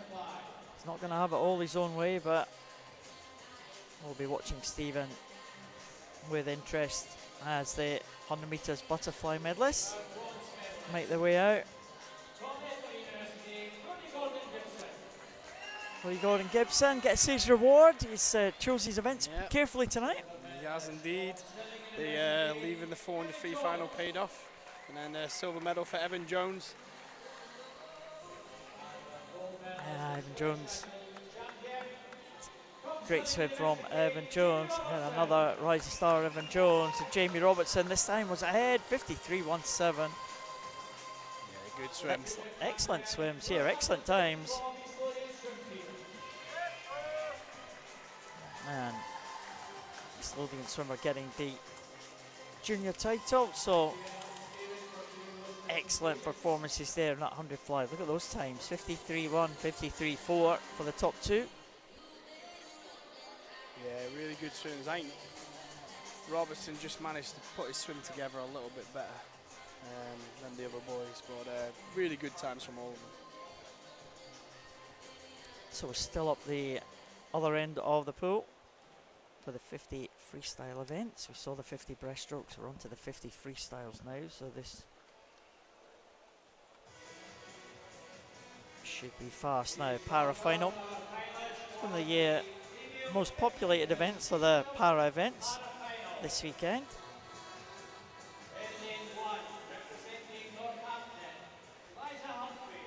There's Eliza Humphrey. She'll swim in the S11 class. She'll be wearing the black toque goggles.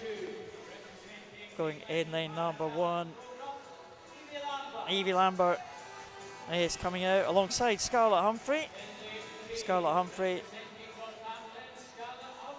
has been led over there by Evie Lambert, so she's already at the back of her lane.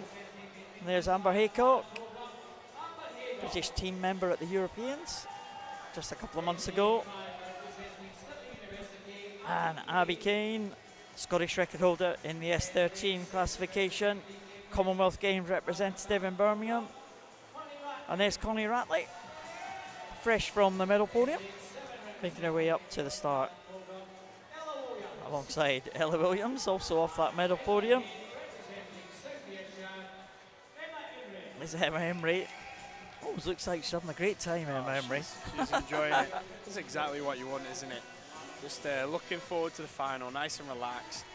50 freestyle, everybody loves a 50 freestyle. Well, Amber Haycock and Abby Kane will be in the centre of the pool. Watch out for the points totals though when we get them for Scarlett Humphrey. She might be the slight favourite for this one, but she's going to have to put in a swim. Can't hang about and claim that top points total. Yeah, well, we'll have to wait and see for the points, won't we? Yeah. Abby as well might be looking to dip just under the 30-second barrier. Be nice to see that. Scottish record stands at 29.84 for nice. Abby Kane, so be good for Abby Kane to get under that mark. Scarlett Humphrey in 3, Eliza Humphrey in 1. Very important for the S11 swimmers. They have no vision at all. Very important to be close to the centre of the lane when they get that start. And Scarlett Humphrey on the lane ropes, but she's not too bad. She's not hitting into the lane ropes. Next to her is Amber Haycock. Abby Kane going well in lane number 5. Amber Haycock trying to come back now. Connie Ratley having a good swim again in 7. And Scarlett Humphrey going really well in lane number 3 here, keeping that direction. Abby Kane and Amber Haycock into the wall just on the 30-second mark. And it's 31.08 for Scarlett Humphrey. So a few close calls, but just outside their own record marks there for the swimmers at the front of the field. Yeah, very good race. Abby just seemed to have that little bit more speed in the first 25, and Amber came back at her, just getting her hand on the wall in front of Abby. Yeah, good swim from all them girls. Yeah, and different classifications, of course, so we'll wait for the confirmation of those points. And yeah, pretty quickly the points are with us. And let's see, Sandra, I got this wrong the other night, Anthony, so I'm being careful. 689 points. Abby Kane looks like she is going to take the bronze medal. Amber Haycock, that touch was all important, 751, but it is Scarlett Humphrey will take the gold there. 829 points, so well done to Scarlett Humphrey again. Yep, and she will claim that title. So well done to Scarlett. And Andy at Northampton doing a really good job there. B final time. Yeah, and here we have Point. Yeah, it's close, isn't it? Less than half a second splitting them. this is going to be another cracker. Ashley Drake in 1, Marie Wood in 2, Mary Mischenko in 3, Natalie Marshall in 4, Kira Morris in 5, Emily Grant in 6, Amelia Mardell in 7, Kiana Kutzer out there in lane number 8. Well, where is this one going to go? Lane 4 and 5 off to good starts. Actually, Natalie Marshall, and also in lane number 2, Marie Wood off to an excellent start here. Could Marie Wood bring a surprise from the outside lane? Ashley Drake also going well, but lane 4, Natalie Marshall might just be taking this one. Mary Mischenko as well in the mix. Might be lane 4 or 3. It is 3. Mary Mischenko by 1/100th of a second. My goodness. That is a close finish. And just watching that finish there, Mary just managed to lunge and get a hand out in front of Natalie. 0.01 in it at the wall.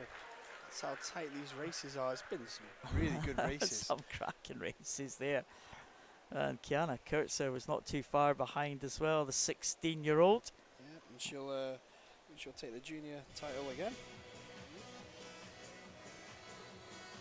And leading them out for the A final, another close final in prospect here. Catherine Renfrew from Perth City.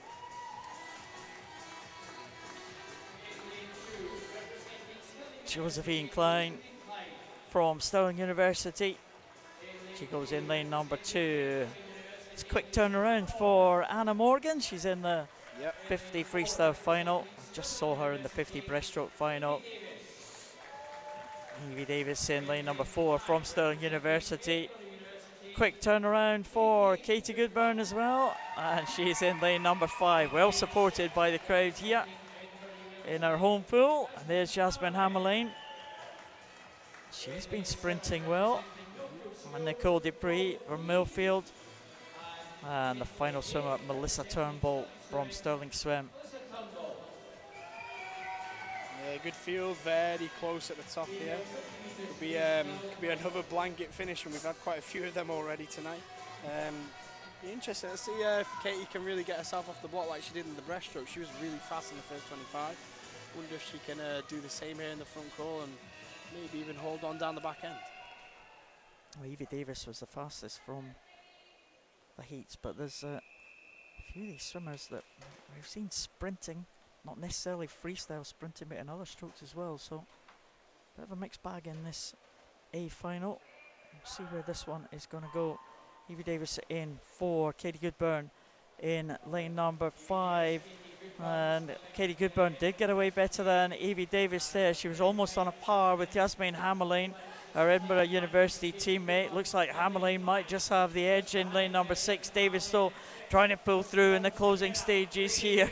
It's going to be very close. Goodburn right there in lane number 5. It might be Goodburn or Davis. Davis finishing really well, and she will take it 26.10 That lunge for the wall from Evie Davis will take the title. Good burn in silver medal position. And Hammerlane almost held on there after that cracking start. Oh, great start. Really good underwater phase. Smooth, long stroke. She's gone with a straight arm stroke there, which is really good. And yeah, Katie just close again for the win. Well, it was a blanket finish as we thought it might be. Not but a great finish there from Evie Davis, wasn't it? Oh, superb, and she's got a really nice technique. Watching her coming down the last 15 metres there, she wasn't forcing it, she wasn't scrappy or creating a lot of white water. She was in control, got her head in a fixed position and really pushed to the wall. Oh, here's the red and white army for the para final. Lewis Jones going through, and Jacob Wood, all in the England Talent Programme team. Aidan Stanbrook also in that England Talent Programme. Kieran Williams back in the water again. England Talent Programme. Thomas Navarro-Barba not wearing his Talent Programme shirt, but he is representing England Talent Programme. Alfie Penfold will go in lane number 6, England Talent Programme. Noah Burden, England Talent Programme. And Declan Castles, he goes in lane number 8, the South Lanarkshire swimmer, the only Scot in this final. We were talking about the England Talent Programme a little bit earlier and how they were really a great unit, a great addition to the para swimming events here. Yeah, they are, and it brings competition. You know, that's really good. It'd be good for Declan to race these guys. He'll take a lot from that.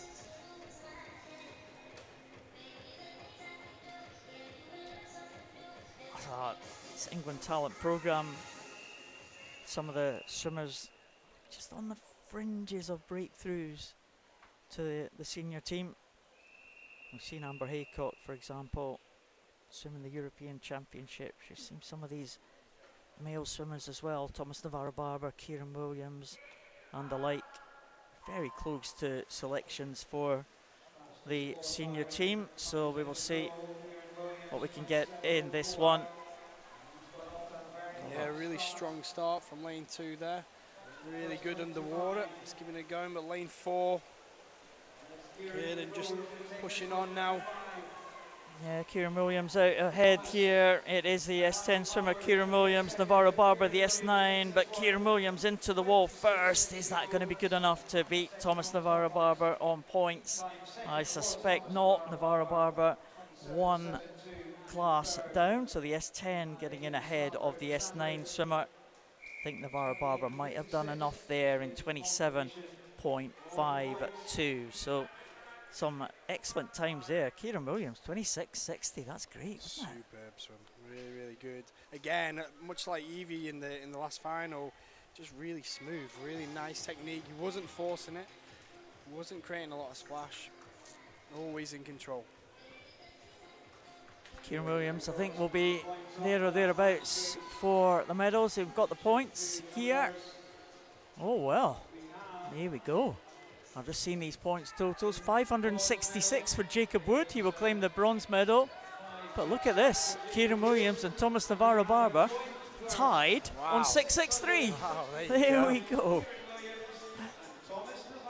They have shared the gold medal position. We saw that with Tony Shaw and Faye Rogers sharing the silver medal position the other day. We've had a 1 point difference earlier tonight. And a tie this time for the top spot. Well done, guys. 2 great times as well. Oh, really good. Really good swims from both of them. Just exciting. Really exciting to watch. Yeah, let's hope some of these para guys can make their way into the senior team soon. The B final for this 50 freestyle. This is going to be fast. Callum Peebles, Aidan Kay, Bruno Kempster, Harry Sharp, Lucas Brown, Brodie Gordon-Gibson, Logan van der Meulen and Finlay Sang.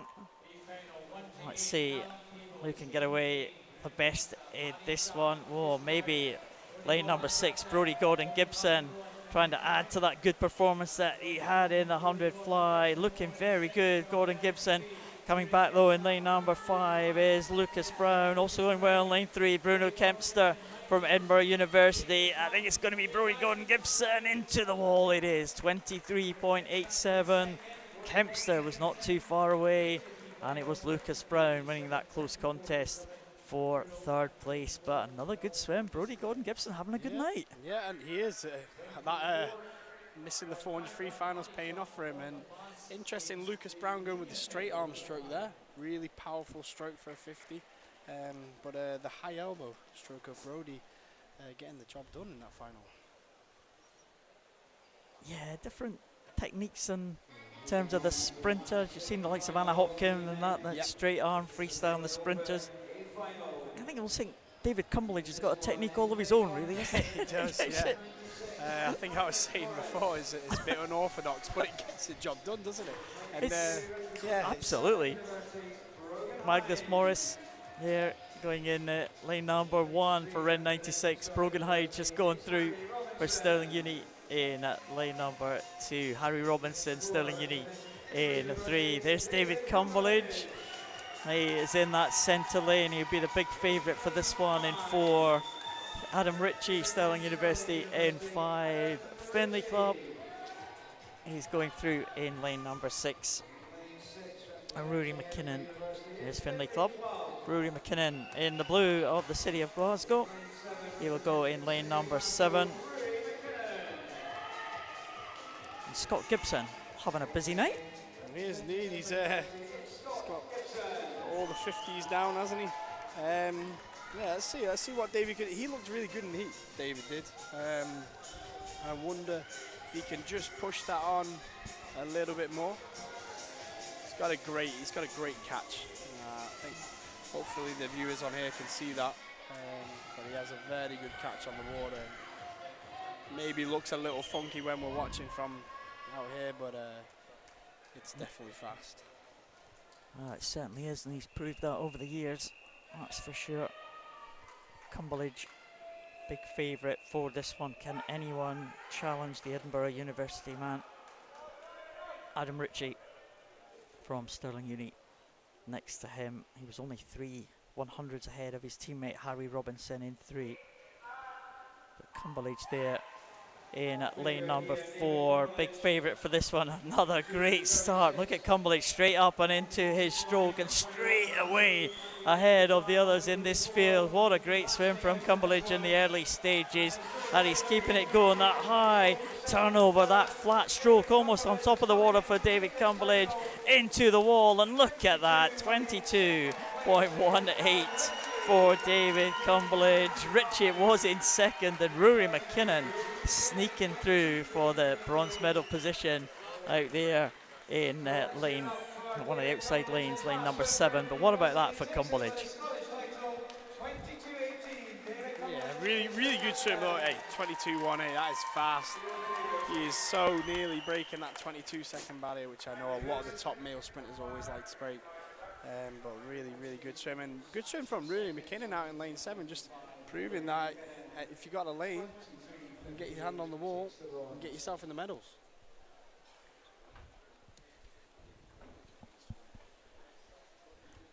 .22.18 for David Cumberledge there. I was just listening to our colleagues there in the announcing section. They said that it's inside the Scottish record. It certainly is inside the Scottish record. He's not Scottish, of course. I know, I thought it was but 22.18 for David Cumberledge, faster than Duncan Scott's Scottish record. So that's an accolade in itself for David Cumberledge. Well, that was absolutely brilliant. So well done to David Cumberledge. Yeah, it bodes well for him because he had a really good 100 free at the trials, didn't he? And that was a PB in itself. So he's looking fast.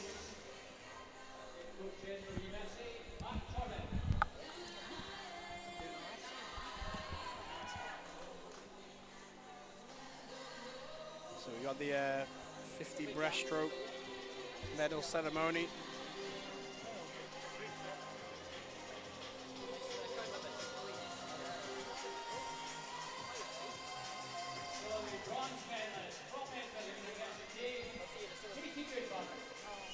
Bronze medal for Katie Goodburn of Edinburgh University. And, Matt Trodden doing the presentations to many of his own swimmers as well. Anna Morgan with the silver medal. Good swim from her to get under 32 seconds.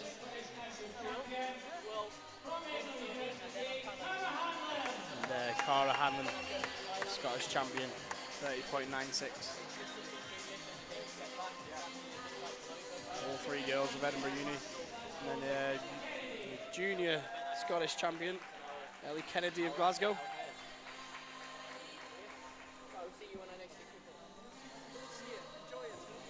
Heather and Jamie will be happy with that swim.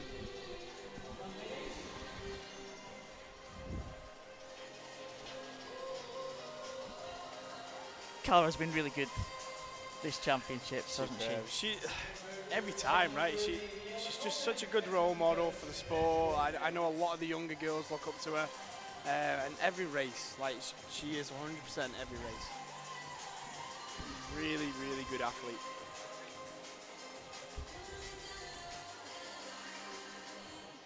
Well, what about this one? 50 breaststroke. Gentleman up next. Bronze medal, Rafe Dobson, Stirling University. Again, Matt Trodden doing the presentations. Alex Mayer taking up the silver medal, again of Stirling University. And then a well-deserved gold medal for Archie Goodburn. Big cheering here tonight for this, I think. Yeah, I think so. Yeah, it serves it. It's great to see Archie Goodburn there on that podium. That is superb. 28.13, fantastic time from Archie Goodburn. Johnny Martin taking the junior champion. Perth City under Ann Dixon. She'll be happy with that. I think a lot of her breaststroke boys have swum really well this weekend, and it's funny, she said on Thursday night when I was speaking to her training, she was like, got a good feeling about this weekend, and she was right. That gut feeling is true. You were conveyor belt of talent in Perth, haven't they? She's a great coach. She's a great coach. Every competition, if I get 5-10 minutes, I always go and have a chat with her and bounce some ideas off her head, and she's always willing to help. So yeah, really good coach, and yeah, a lot of good swimmers there at the moment. Really good. Yeah. Perth City been represented in a number of the finals. We're on the medal podium a few times as well, so we'll see how this 200 backstroke goes for the submarine bearing. In lane 1 in this B final, Connie Logan from Crawley in 2, Sarah Kravitz from East Lothian in 3, Ella Shields, Edinburgh University in 4, Florence Tindley from Stirling Uni in lane number 5, Coco Croxford, South Lanarkshire, back in the water again, she goes in at lane number 6, Heidi Wren in 7 from City of Glasgow, and Phoebe Arbuckle from Warren de Bath in lane number 8. It's good to see Phoebe in the in something other than front crawl, right? 200 backstroke. Here we go. There's been a few mixing it up tonight. Yeah, it's good. It's good to see. You know, and Kathleen Dawson, Scott Gibson. Exactly, and it just shows like versatility. You need to be good at all 4 strokes, and you're younger swimmer, good at all 4 strokes, and you'll go far. You'll go far in swimming. So a junior title should be up for grabs again. No juniors in those A finals for the 200 backstroke.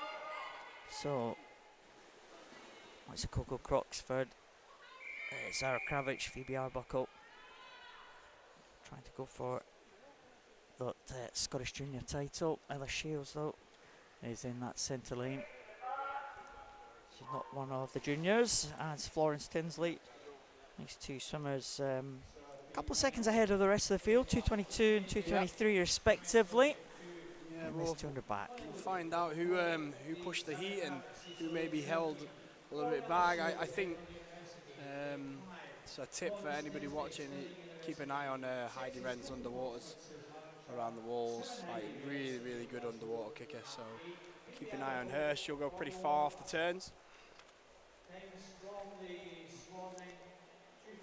And as they go into the turn. Florence Tinsley has that advantage. Ella Shields, Melissa Maymuring, Zara Kravich, that is the top four. And maybe just already, even as they come down to the halfway point, the middle two, just beginning to stretch away from the others. Yep. Ella Shields, this is very much her event, 200 backstrokes, and very good at it. Always had a good 200 backstroke. Looks to be pushing forward now, just catching up with Florence. There we go, neck and neck into the 100-meter turn. And these two looking to just take the race away with them. Great turn from Florence there, really good underwater. Managed to open up a little bit of a gap to Ellis there. And it's Florence going away now in lane number 5. She's trying to just extend that lead there over Ellis Shields. Can she respond in this final turn? Turns, very important, as we said in the 200 backstroke. Can we use the underwater? Who's got the energy left to get that good turn at that very last stage? All their lungs are burning now, all the legs are burning. They've worked the legs hard throughout the whole race.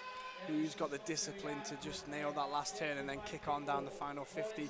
See, Ellis is picking up the stroke rate a little bit now. She's going to try and come back at Florence down the last 50, but Florence is still looking very, very good.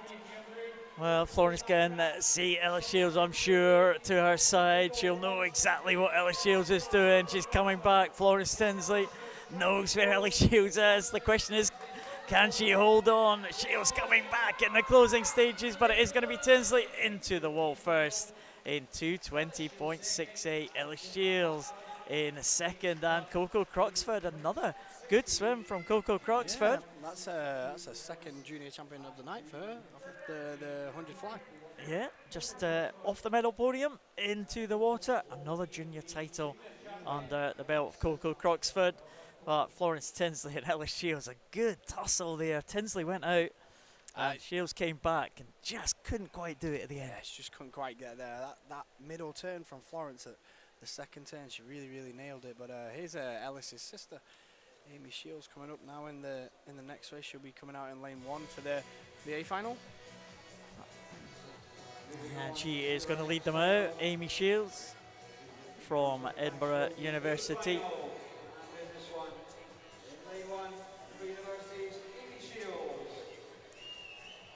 Looks like she means business coming out there. Hayley Ross from Queen's University. We were talking about Queen's University earlier, thinking it might have been in Belfast. Apparently, it's in Charlotte, North Carolina. Charlotte, North Carolina. Wow, stateside. Caitlin Ebbage, we just saw come through. We saw Holly McGill there in lane number 4. There is Katie Shanahan on her way to the Olympic Games in Paris. Millie Wells will go in lane number 6 from Telford, and 2 from Edinburgh University, having a little bit of a chat, and they make their way out. Olivia Butler and Anna Green. Yes, this looks good. Holly versus Katie in the centre lanes, and they had a really good scrap at the trials. Like, it was a close race between them. Obviously, one of the girls from down south as well, getting involved in that race. So this should be pretty good between these two. But a lot of good backstrokers in here. I think Anna took the 50, right? The 50 backstroke, so some really good backstrokers across the board here. And Caitlin Ebbage was also on the podium as well. Yep. In the 100. Holly McGill and Katie Shannon, great 200 backstrokers. Yeah, really, really good. This is these two are world class.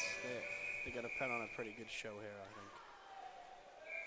Oh, we saw that head-to-head in the 100 meters butterfly. That didn't disappoint. What are we going to get in this 200 backstroke? Katie Shanahan said on her way to the first Olympic Games. Katie Shanahan has been one of the stars of Scottish swimming over the past few years. We've seen her come through the ranks as a very young swimmer, breaking age group records in like the 11-year-old, 12-year-old age groups right the way through, and that great Commonwealth Games performance that she had in Birmingham a couple of years back. Yeah, I had the pleasure of watching her grow up, I guess, but from afar. Dumfries being in the West District, and Katie came through originally Scotia and then the city of Glasgow. And obviously I get to see her quite a lot racing at Toll Cross most of the time it was, and often racing against a lot of my girls. Just a very, very good swimmer. And she is leading at the moment, Holly McGill in lane number 4. Katie Shanahan leads them through in lane number 5. We saw her swim a sensational 400 IM yesterday. That was an incredibly fast time for Katie Shanahan. Yeah, good swimming. I think she felt that she could have done more at trials, or she thought she might have done a better time. So maybe that a little bit of that in her mind. But she's taken this out really strong. 102.5. It's a good start. 31.9 second 50. She's really taking it out for Holly. And let's see if Holly can claw back at all in the second 100. But this is a very, very good swim from Katie so far.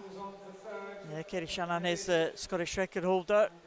That time 207.45. She wasn't far away from her times that she'd been doing in the 400 IM yesterday. But here comes Holly McGill now, trying to make a little bit of a bid here. And she is closing on Katie Shanahan. Shanahan 33.2 on that previous 50. McGill was the fastest, 33.0. Yeah, here we go. Both of them coming down the final 50. Holly seems to have just picked the rate up a little bit. She's catching up on Katie. Katie's probably seeing her hands out of her peripheral vision, so she's going to just push it a little bit more. She needs to keep the legs going down the last 15 metres, but Holly's still coming. She's still coming at her.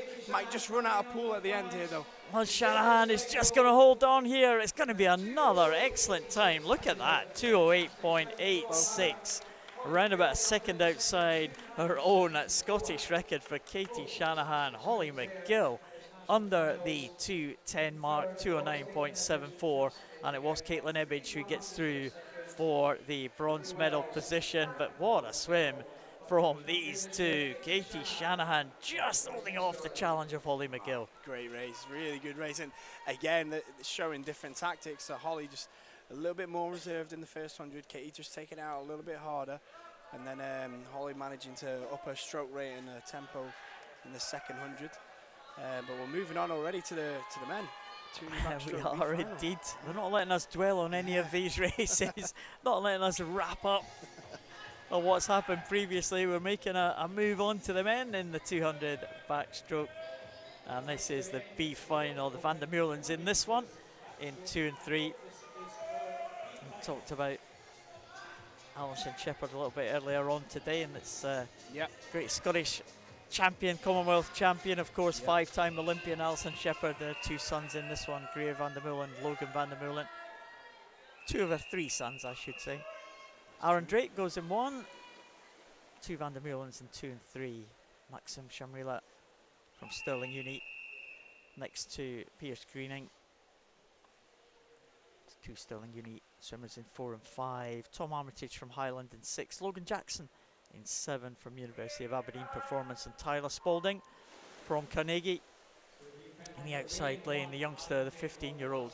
2 15-year-olds in this one actually. Aaron Drake in lane number 1 for Warrender. So 2 swimmers either side of the pool, the youngsters in this field.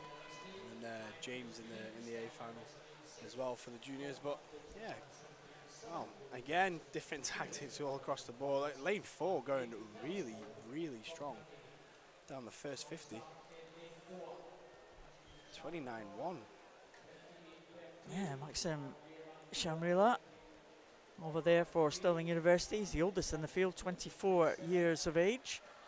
But he's away and clear in this early stage. He's also going well up there in lane number 7. Looks like Logan Jackson from University of Aberdeen Performance, but they're only coming to the halfway point. Still a long way to go. But it is Shamrila with a little bit of an advantage here. Lane number 4. We saw him swimming the heats this morning, 2:13.59. He was the fastest, but only by around about a second ahead of Pierce Greening. Greening has just closed the gap, but only by 5 100s. But as soon as he came out of that turn, Anthony, it looks like he's closing up now. Yeah, Pierce just got a little bit more in the kick here, whereas Maxim is just a little bit more arm-driven. You can see there he's not really using his legs that much.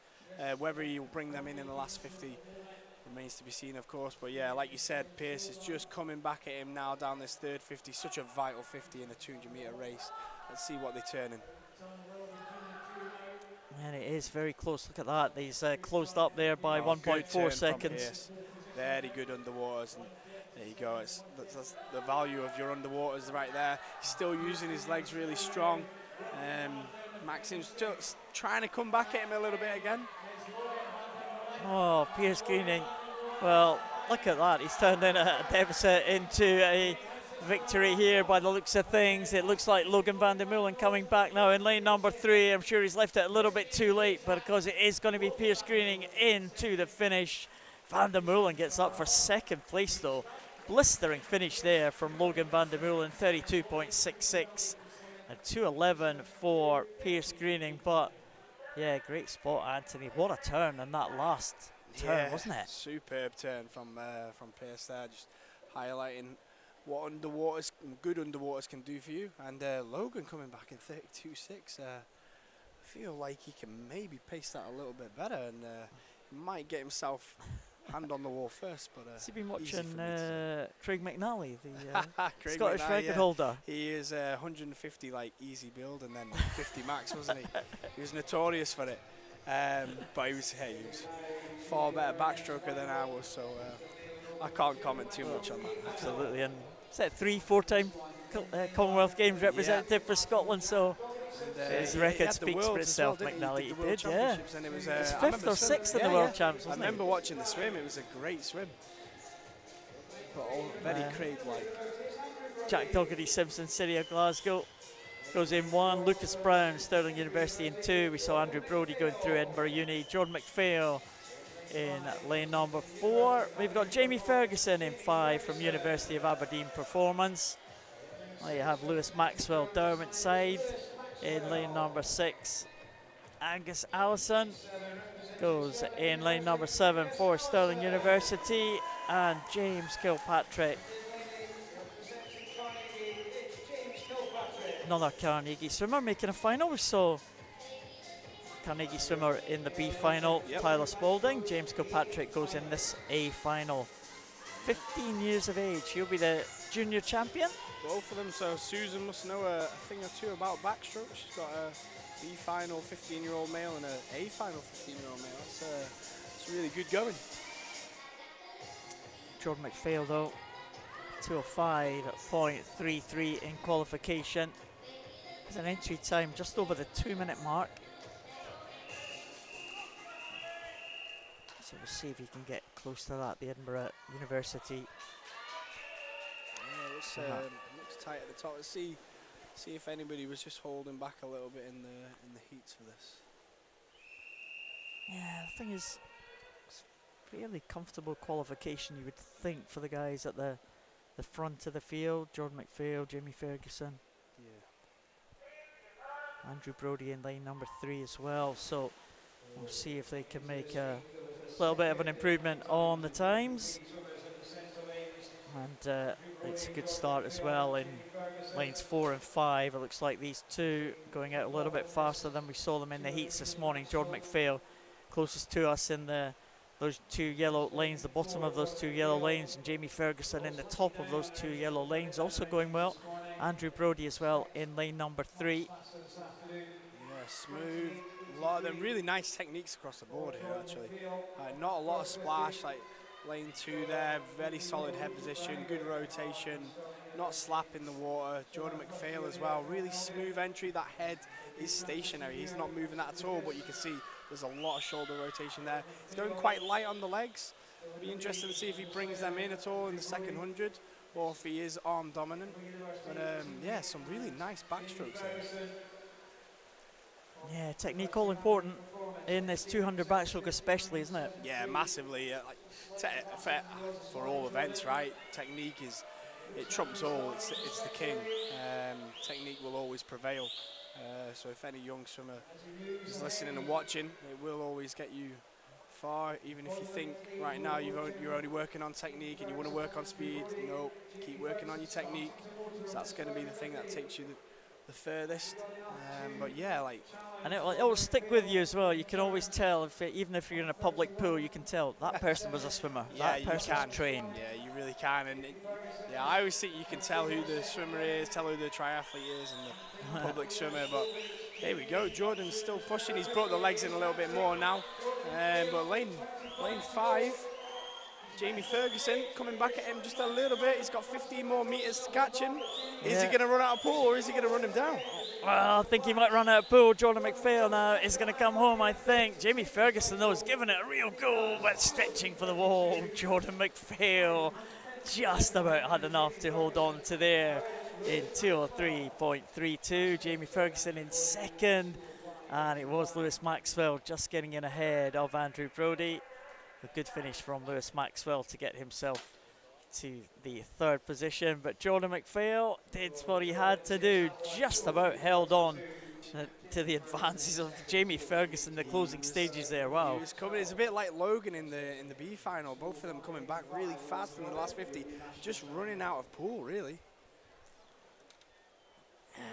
Great swim there from Jordan McPhail. He'll be delighted to take that one. Decent times as well. And of course, as we said, James Kilpatrick will claim the junior title, being the only junior in that A final. Yep. Doesn't really matter if you're in the A final. If you're the only one, that's what the junior title will be, regardless of what time you do. Yep. As long as you're not disqualified. That's very true. 50 freestyle is now on their way to the podium. And the para finalist is Abby Kane, leading out Scarlett Humphrey. Scarlett Humphrey, well, two visually impaired swimmers actually. Abby Kane, the partial vision, and Scarlett Humphrey. It's nice to see that though, Abby leading Scarlett out onto the podium. And there's Alison Shepherd making these presentations. Sterling Swimming Club. Commonwealth champion, of course, I said, in 2002. And five-time Olympian Alison Shepherd. Great record that she's had. Amber Haycock takes the silver, and Scarlett Humphrey. For once, it's not a British record for Scarlett Humphrey. She's been smashing her own records. Abby Kane, I'm pleased to be on the podium as well. Well done, Abby. Scarlett Humphrey and Eliza Humphrey have got a list of British records for the S11 class. They've made it their mission to wipe as many of the old names off as possible. She was letting someone else have a shot at that one then. But, I'm sure she'll probably get it sooner rather than later. Well, it is her own one. Oh, so right, she has already got it. Ah, that's it. Sven Hammerlane. Again, she's seen some good sprints this weekend, Jasmine Hammerlane. Yeah, really good swim, and obviously a good contingent of Edinburgh swimmers here. Katie Goodburn for the silver medal. Yeah, excellent swim again from Katie Goodburn. Just pipped at the end. A great finish for Evie Davis. 26.10 to win that one. Just 0.17 ahead of Katie Goodburn. It was only 0.15 ahead. And then Kiana Kurtzer, again, claiming another junior title. Yep, well done to Kiana. And Bruce at Warrender. She's had a pretty good night as well, hasn't she? Yeah, she has indeed. A few swimmers have taken almost multiple junior titles as well. Yep. Showing their versatility across the board. Yep, And here's the male swimmers coming in now.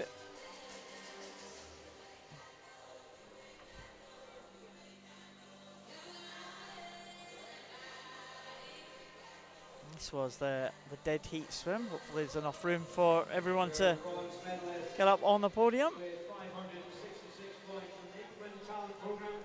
Jacob Woods claims another medal. We saw him on the podium.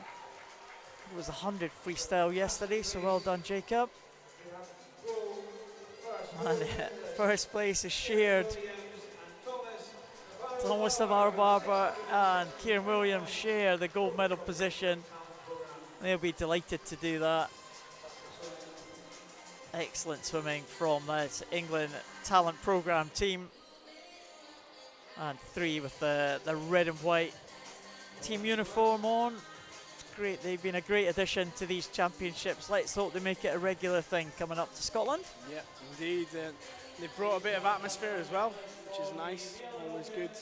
Always welcome. Yeah, brilliant team. And take note of the names.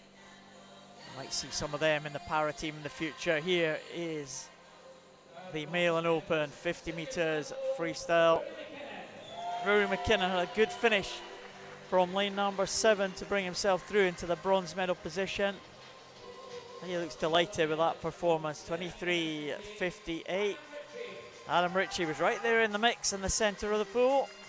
Second place, 23.25 for Adam.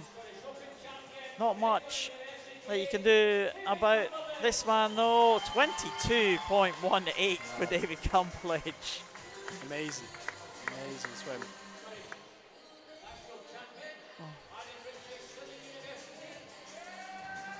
David Cumberledge, of course, a non-Scot, so Adam Ritchie will be the national champion. And Harry taking the medal there for the junior title, so well done to your finalists, your medalists. David Cumberledge has had a good year, hasn't he? I mean, I've always knew him as a 50 freestyler, but at the trials he had a cracking 100 freestyle as well, didn't he? He did. That 100, especially that heat, right? Oh yeah. The heat of the 100 free was amazing, and I think a few people said like, no, he looks really good in training. I did hear it through the grapevine, but yeah, he just capitalised on it and swam really well. Should give him a lot of confidence for next season and beyond. It's a nice PB, especially at 28 years of age. It's really good. It's fantastic. David Cumberledge has been obviously based in Edinburgh for a number of years, and you know, we've seen him here at the Commonwealth pool, we've seen him at Tollcross and all the national championships, so no surprise to us to see him swim fast. We saw him swim with the skins as well here at Edinburgh International. Incredible performer. The finalists coming out, I should say the swimmers for the fastest heat. They're not the finalists, are they? Yep, the 1500 freestyle for the girls. Olivia Colwell will still go through, City of Glasgow. India Marshall, Evie Mackey just gone through. Catherine Bailey, there she is in lane 4. And there's Alice Forrest. Derwent side in lane number 5. Emily Riak, tall figure, going in lane number 6. And Cara Gordon will complete the lineup. She will go in lane number 7. So this is the fastest heat. There hasn't been a heat swim as such. We saw the slowest heat swim this morning, and this is the fastest heat. So the times from that slowest heat will be compared to the times from this one, and that will determine who wins the medals for this 1500 freestyle. Yeah, and a few good swimmers in here. Carter's had a really good open water season, I think. She did a really good job at the National Open Water Championships. Evie, obviously a well-known up-and-coming distance swimmer in Scotland, and Alice Forrest again from Derwent side. Yeah, some really, really good, talented athletes in this race. So 1500 freestyle, 30 lengths all the pool. Should be an interesting race. Like the top 3 swimmers are only separated by 5 seconds, so be interesting. Like, and again, like much like the 400 freestyle, there'll be a lot of tactics at play. I know typically I ask my swimmers to go 3 500s, descend 1 to 3. But it's not the only way. There's 5 300s. You can go for the negative split, and obviously you can just go for it from the start. And there's some young swimmers in this one, 3 15-year-olds. Does that come into play? Is there a bit of inexperience, or is it just no fear? It could be no fear, right? Usually it's no fear, but it is a great experience for all 3 of them. Good to see Olivia Caldwell get into this last heat. Alice and Evie, they've definitely been exposed to this multiple times. What they have done this weekend, haven't they? So they know what they need to do. And like I said, these 3 lanes here are pretty tight. So let's see who makes the early pace, and let's see who trusts in coming back in the back half of the race. And this is where, when we get the splits for the 50s, this really helps us out, because it tells us, you know, you see the split for your previous 50, you can tell who's making a little bit of a move, who's closing up. And quite often you see swimmers go out on the 1500 and they'll have a massive lead, like 10 meters or so, but suddenly someone starts to peg it back, maybe like half a second, 0.3 of a second in every 50, and suddenly there's not much of a gap anymore. Yeah, and we said before, didn't we, you'd much rather be the one who's doing the hunting rather than the hunted. And yeah, if you've got 500 meters left and you're coming back at someone, like, it is a great feeling. You usually know as well if you can get them, but if you're someone that is getting chased down, it's tricky to psychologically stay in the right zone, because you still got to stick to what you're doing. If you're in the next lane, then you're going to see them at the turns at the very least, aren't you? So going to be aware of where people are. But the swimmers have almost kind of paired up here. Yeah. There's a pair of swimmers closest to us here, Olivia Caldwell and India Marshall. There's another pair right up the top, Emily Riach and Cara Gordon. And the 3 leading swimmers right in the middle, Evie Mackey, Catherine Bailey and Alice Forrest. Yeah, Arrowhead in the middle, 3 lanes there. Catherine just taking that early pace. She's gone with a 34.2 in that third 50. On to a 34.8 now. Evens out with Alice. She's stayed at 34 there. And then Evie Mackey at 35.5. Yeah, not much in it at all in these early stages. 109 for that second 100. My maths isn't good enough to project that through to 1500, but we'll maybe do that a little bit later on. That's where we need technology, isn't it? It is. We need another pair of hands, I think. I actually am pretty good at maths, but I haven't got a pen handy. So Oh, that is a good excuse. That is a good excuse. Good underwater from Evie there. It's good 8 meters off that wall. 250 meters of the way into the race, so that's good. It must be something that she's maybe been working on in training for underwaters, because obviously the less strokes you take in a 50 and a 1500, the more efficient you are, and theoretically the more energy you're reserving as well, right? So you want a good distance per stroke. You want to have a low stroke count, and that's going to help you over the course of the race. Just conserve a little bit more energy for the last 500 meters. 3:24.62, so pace has just dropped very slightly. It's 1:10 for that previous 100. But as we know, with the number of lengths we've got, 30 lengths of the pool. So looking to just be under 18 minutes. Yeah, on the 300, if you project out the 110, yeah. So we shall see how this one progresses. It could all change about, as we heard. Anthony, you don't know what the tactics of the swimmers are. Exactly that. And Alice has obviously made a move here. She's moved past Catherine.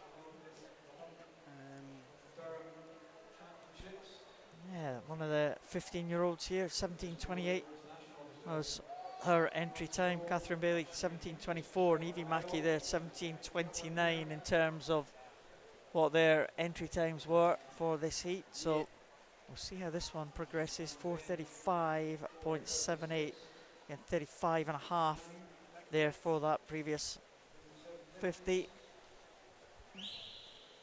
And we'll just see where the lead is going here.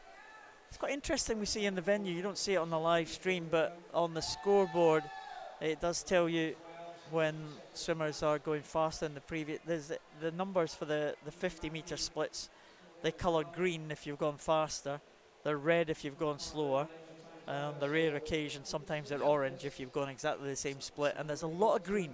There is a lot on of green, that so board. obviously a lot of the girls settling into their pace now, and it does for quite a few hundred meters. It stays red, they're just slowing down a little bit, and then you start seeing the greens, and it's handy for the coaches seeing that green and red.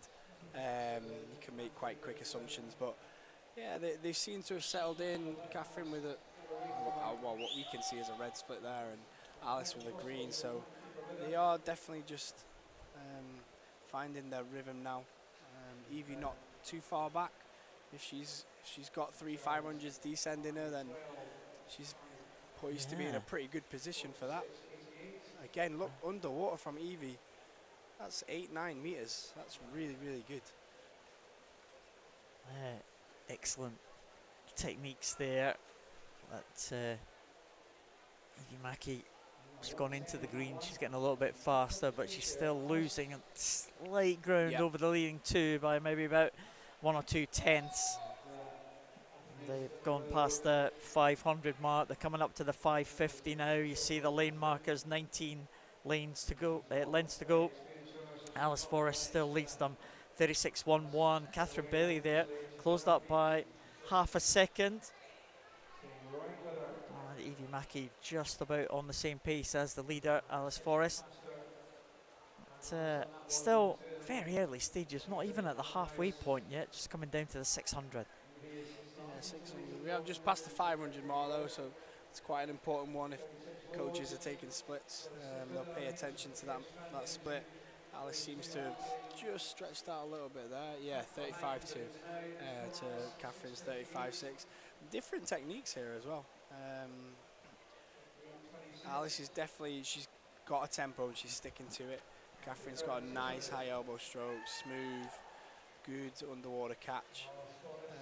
Again, Evie not too far back, she's still hanging with them just a little bit off the pace. She's at 36.0 in her last split. We saw a couple of swimmers this morning. We saw the second heat swim this afternoon, I think it was actually, in the heat session. Yep. And we saw a couple of the swimmers as they went through the 750 mark suddenly make a little bit of a move there at the halfway point. Yeah, and the important thing when you do that is you need to back it up with the following 50s, right? Because sometimes you can have a swimmer and they push at the 750 mark because they're going for the negative split, but they only do it for 1 or 2 50s, and then they fall back into the pace that they were doing previously. But if you're going to make that move, you've got to be really gutsy with it. You've got to be like, no, okay, let's go. I'm going to put the hammer down, and this is my race. I'm going to push it at 750. So, yeah, we're coming up to that now, aren't we? 50 meters away. Yeah. Let's see if anybody will make that move. Both of them girls on 35.5 there. Evie on 36.0 still. So good. I suppose you got to trust your fitness. You've got to trust your training, haven't you? If you're going it, if you're trying to make that little bit of a move, or even build through, you've got to make sure you've got enough at the end to build right through. Yeah, you do, and they'll know how. They're smart. All these girls are smart. They'll be aware of how their training works. I can probably only really speak for my own, but we do a lot of negative split stuff in training. We do a little bit of descent, but it is all based around just aerobic training, negative splitting, always coming back a little bit faster than what you went out, and then a little bit of, I guess, attention to their stroke count as well, because it's all very well coming back faster, but if you're doing it with a lot more strokes, you're going to tire yourself out very, very quickly. But how did they go with the 750 meters? Yeah, 8:44.70 at the 750 mark, and 8:46.32. So around about a second and a half between the leading 2. Interestingly, both on a slower split at the 800 meter mark. So the negative split maybe not in their minds on this one. So they might be going with something else like 3 500s. Well, it's still very much a contest on here. It's not very close really race. spreading out at all, is it? Alice Forrest in the lead. But Catherine Bailey will definitely feel she's got a chance here. She's not out of this one. Alice Forrest has not got away from Catherine Bailey at all. We'll just keep the progress of Evie Mackey in sight here as she goes through the lead Well, she's behind the other two now by around about 7 or 8 seconds behind. We'll just have a look at the others as they come through into the second half of this one. In 4th place, it looks like Emily Riach. In 5th place, might be Cara Gordon possibly. That outside lane. In fact, India Marshall's gone through in 5th place, and Olivia Caldwell in 6th. Cara Gordon down in 7th place there. But as they go through the 900 mark, Alice Forrest still with that lead, and she's pushing a little bit more now. That was a good 50 there from Alice Forrest. Yeah, a little bit more kick as well. So she is just pushing on a little bit now. She's managed to bring a little bit of a gap between her and Catherine. She'll definitely make her feel pretty good about herself. And then Evie just sitting about 10 metres back off Catherine. But another good split from Alice there. She's in the 34s, 34.9 at that turn there. Catherine with a 36.1. So yeah, Alice has really put the hammer down now. This is her move. She is making her move. Yeah, she certainly is there. That was around about a second and a half on that previous 50. They'll come to the 2/3 mark there, 1,000 metres. And it does look like Alice Forrest at this stage is going to be tough to beat. She's really, really hit the mark there on that last 100. Oh, she's around about a second and a half on that previous 50 faster. She's at 34.90. Let's look at the gap there. Yeah, it is around about a second or so, just over a second. So that was a 2.5 second gap there on that previous 100. It is, and she's gone under 110 for that 100 there, 2 splits at 34.9. And it's actually really good. Like, if she is going for the last 500 metres, she's just decided I'm going to go 100 metres earlier. And at the 900 metre mark, and I'm just going to go. So it's quite good. It's not unseen. It can be done. But I think Evie's just eating into Catherine a little bit as well. Her last couple of splits have been a little bit faster than Catherine, so be interesting. We might need to keep an eye on the silver and the bronze medal, but Alice looking really good out in front. Well, 35.95 for Catherine on that previous 50, 35.96 for Evie on that previous 50, so it didn't move then. Yep, nothing there. Oh, 0.01 in it, it's close. But yeah, spread out now quite evenly, aren't they? Yeah, it's just this last couple of hundred that's caused the damage there. They go to the 1100 mark and 1252.45 and 1257.53. So suddenly it's a 5-second advantage all of a sudden. Yep, there you go. That's it. She's made her move and she's good. Well, she had 35.7, so she actually put in a bit of pace and then she settled back into the 35s. And it's enough to break her away from Catherine, so that's worked quite well for her. Let's see if Catherine can respond at all. She was 35.6 on the last one, so 35.8 sorry on the last one, so that's good. 36.1. So let's see what Evie Mackey has got there. 36.12 for Catherine and 36.12 for Evie. There you go. Very, very even, consistent. Yeah, let's see. So we've got coming up with 300 metres to go.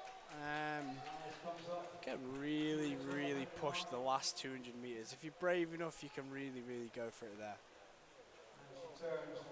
So 300 to go for Alice, another 34.9. Good split coming back up the pool. Catherine through in 14.09, so she's somewhat six and a bit seconds back. Yeah, just stretching away now. It's been a good swim in the last third of this one for Alice Forrest. We're looking at, well, somewhere around about the 17:30 mark or so, probably, maybe just over for Alice Forrest. She's 17:28.37. She's not going to be too far away from that, I don't think. Maybe just outside it. Yeah, maybe just, but good. Like I think Alice has this at the British Summit at the end of July, so this looks good for her. Like if she's just off the time here, I think that will give her some really good confidence going into the end of the season. Yeah, it's been an impressive swim, certainly. When she goes up with 200 metres to go.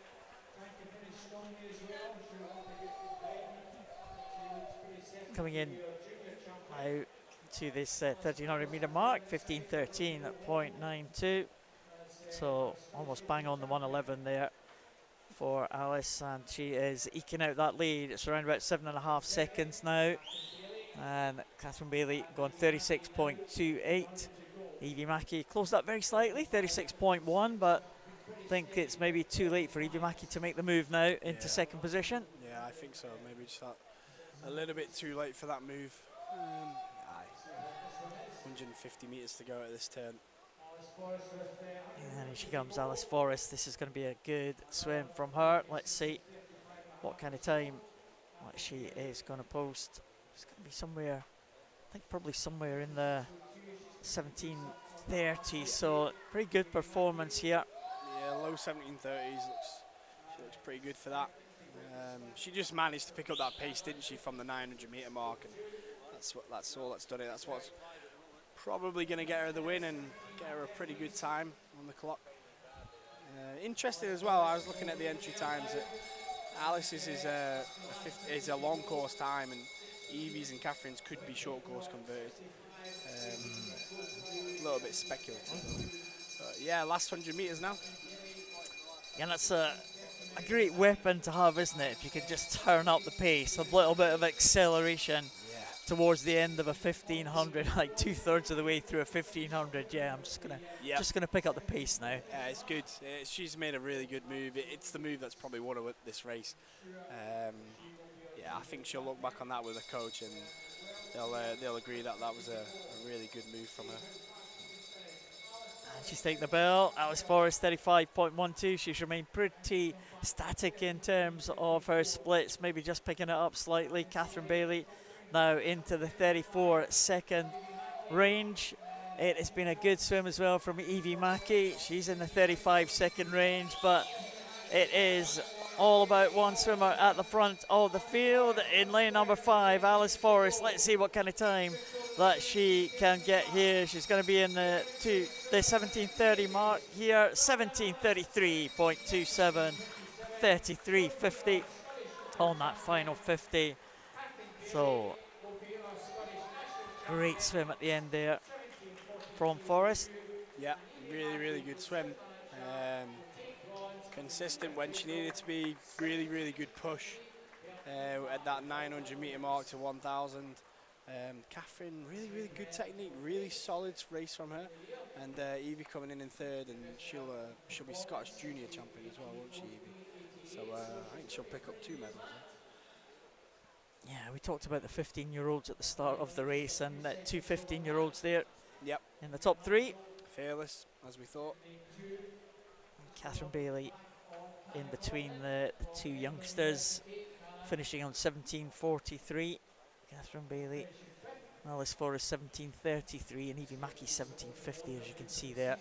Emily Riak in 4th position. And it's like India Marshall in there.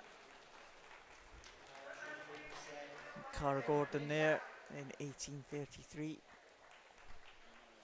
Olivia She Caldwell climbed back up to 5th place, Cara did, which is good. She's very good at coming back fast.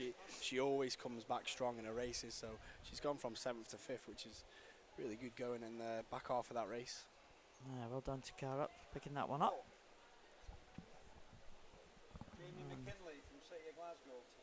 So that is the final action for the individual races, and that 1500 freestyle. Just waiting for confirmation of that result. I think we got that one okay, and we're moving on to the medal presentation. A little bit of activity around us. I was wondering what was going on there, but we're all right. I'm sure I heard Jamie's doing the presentation. I thought I heard his name. So waiting for the medalists here for the 200 backstrokes event, starting with the female event. So again, another cracking races that we've seen here. Another great head-to-head. Holly McGill and Katie Shanahan going head-to-head in that 200 backstroke. And that was another close one, wasn't it? Yeah, it was very, very close. Holly maybe running out of pool at the end. Very almost reminiscent of how it went at trials for those two as well.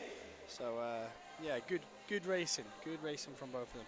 And Coco up for another junior title. Two top performers there in Scotland and in the UK as well. Caitlin Ibbage takes another medal, another podium position for a backstroke event for Caitlin Ibbage. She's had a good few days. There's Holly McGill, 209.74. Really good, really good. And she's just recently raced at Europeans as well, so. Yeah, 4th place in the Europeans. And Katie Shanahan on top of the podium, 208.86, and 2 cracking times for Katie Shanahan in 2 days.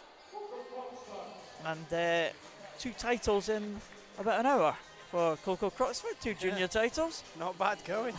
Going home with some good silverware tonight. But Katie Shanahan, that great 400 IM last night, great 200 backstroke today. That really augurs well for Paris, doesn't it? Yeah, it does. She's looking very good. Little bit. I think she was a bit quiet after trials, but sometimes that's a good thing. And yeah, she swam very well, very strong this weekend. She can be quietly confident going into the games at the end of July. Yeah, just about a month's time. These Olympic Games, Lewis Maxwell picks up another medal for the Derwent side team. And then another swimmer just ran out of pool, maybe Jamie Ferguson picking up the silver medal.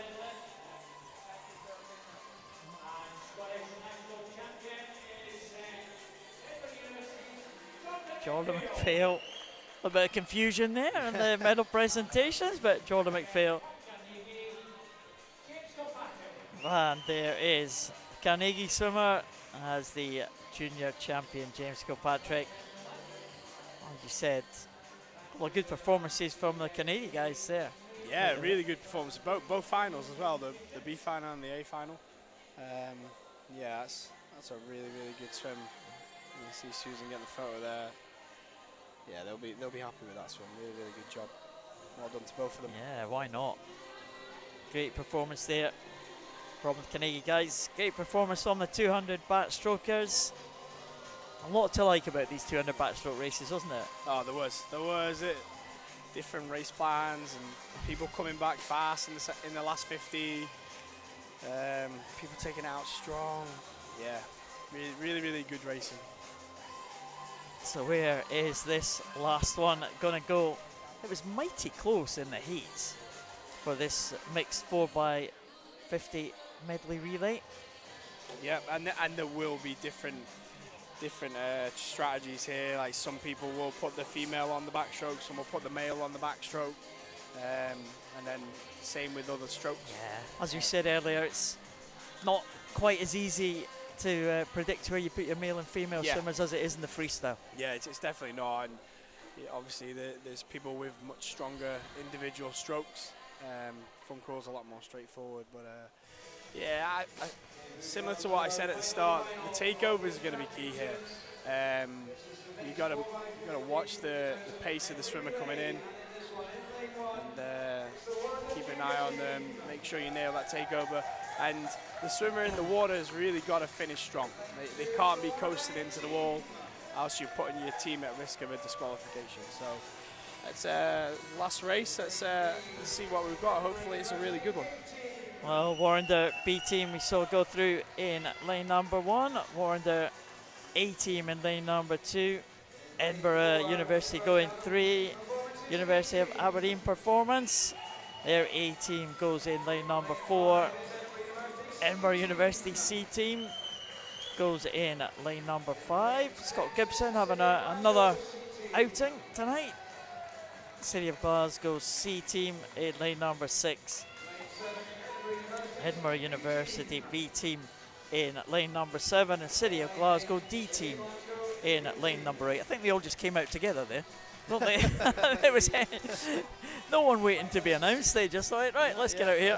Let's go have some fun. I think I'm going lane 3 here. Edinburgh Uni A team. I think they'll get their hand on the ball first here, but that's just my call. Anchored by David Cumberledge. If they're anywhere in contention on that final 50, they're going to have a great chance. And they go with 2 female swimmers first, 2 male swimmers to follow. And that's the really interesting thing with that is their C team is led by 2 male swimmers, Scott and Archie. So this could be really fun. It's a good start, isn't it? Well, here we go. This could be a cracker to finish off with. Warrender, Edinburgh Uni, Aberdeen, Edinburgh Uni, Glasgow, Edinburgh Uni and Glasgow. A line up for the mixed 4x50 medley relay.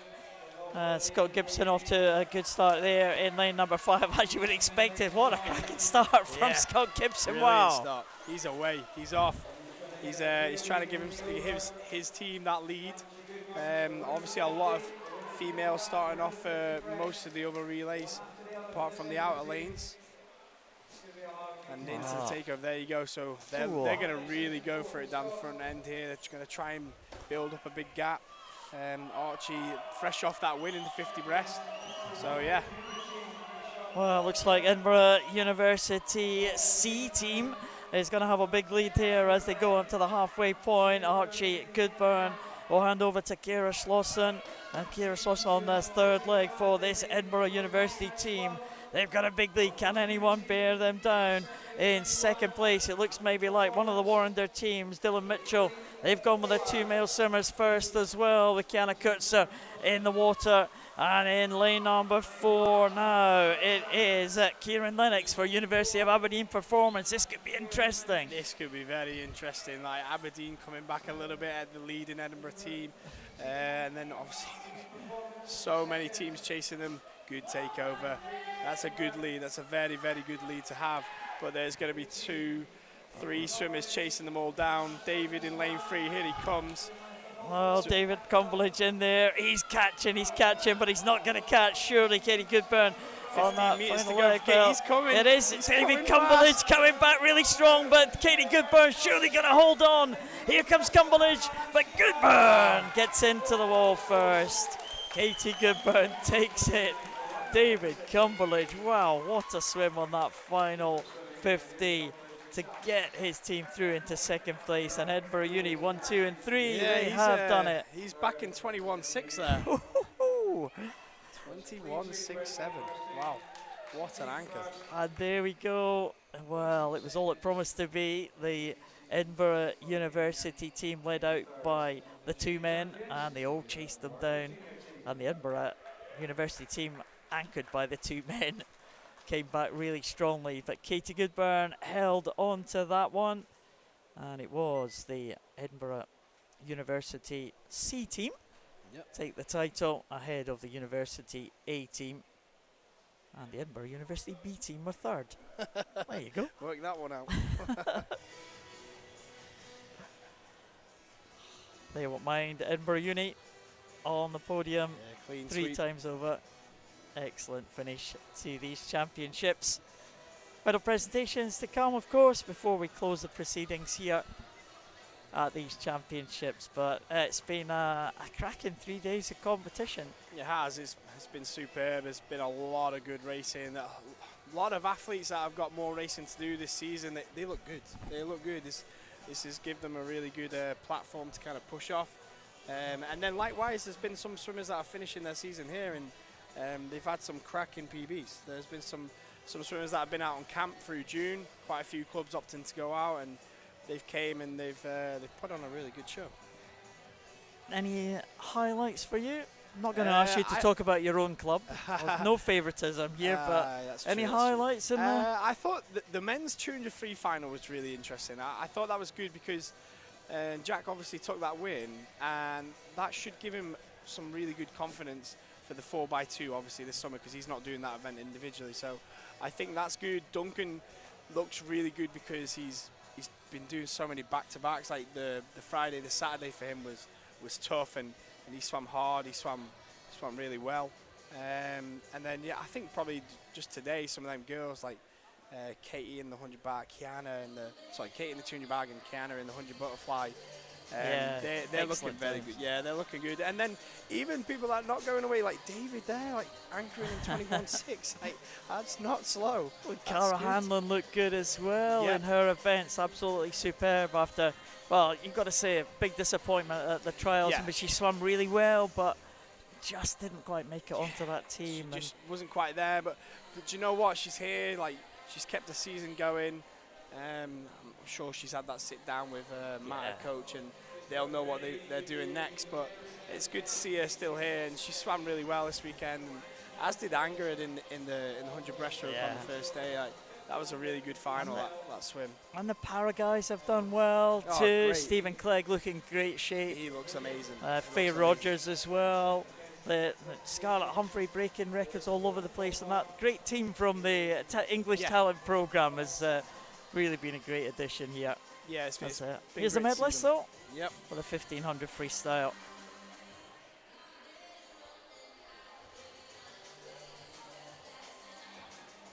Our medal presenters, here they come. Fiona Crawford making this medal presentation. There's Evie Mackey. That's good. That's a good swim for her. 17.50. Should be happy with that. Catherine Bailey was in contention for long periods of that 1500. But Alice Forrest, well, the last third of that 1500 was impressive for Alice Forrest. 17.33. She wins it by 10 seconds in the end. Catherine Bailey takes the national title, and Evie Mackey takes the junior title. There you go. Loads of medals. Loads of medals. Great stuff there, and well done to those swimmers for those medals in that 1500 freestyle. Yeah, well done. A nice girls. way to finish the individual events at these championships. I feel like a good contest. There's much that can happen in a 1500 freestyle, isn't it? I like a good 1500. Absolutely, absolutely. Like, so many things can change. It's a 15, 16, 17 minute race. There's so much time for people to make different moves. Podium awaits the 4x50 mixed medley relay. And the Edinburgh teams will be making their way out. I can see a couple of them down just in front of us here. Yeah, there should be plenty of red kit heading out onto the medal podium any second now.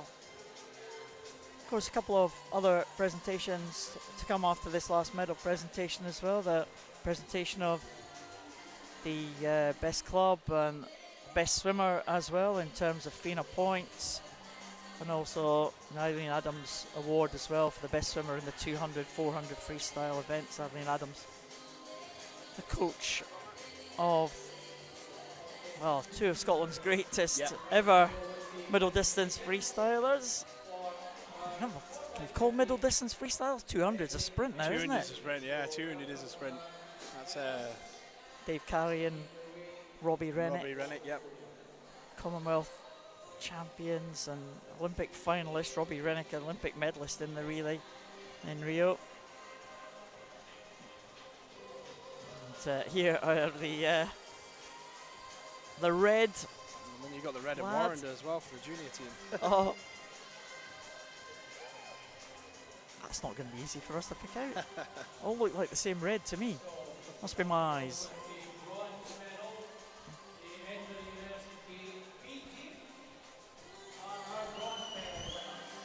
And there's the B team.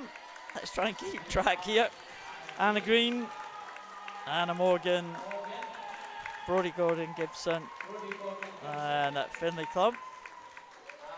Brodie Gordon Gibson's having a great night. He's having a great night, isn't he? That 400 free pulling out of that final, he's done him a world of good.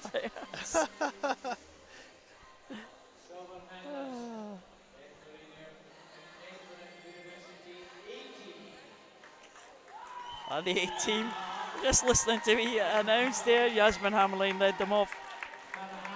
Cara Hanlon, Tom Robertson, and David Cumberledge with that blistering freestyle at the end. Wow.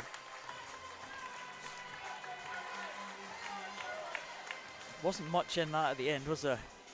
146.88 that they swam. Four medalists and Scottish champions are the Edinburgh University C team. It's a C team. Everyone are looking a bit kind of confused about these medal presentations. What a great start for Scott Gibson though to set them up in the early stages. Yep. Archie Goodburn again, Katie Goodburn, Kira Slosson.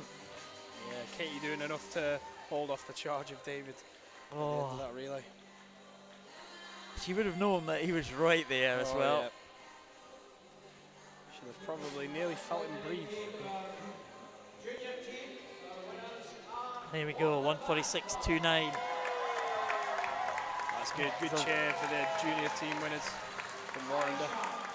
Another junior title for Warrender.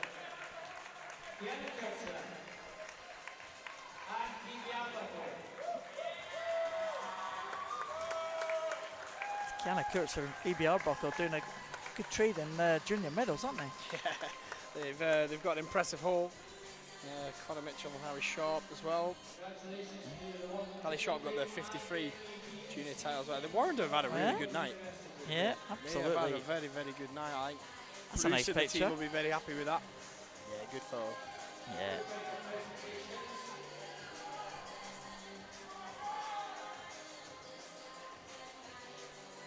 So we're going to get notice about these next presentations here.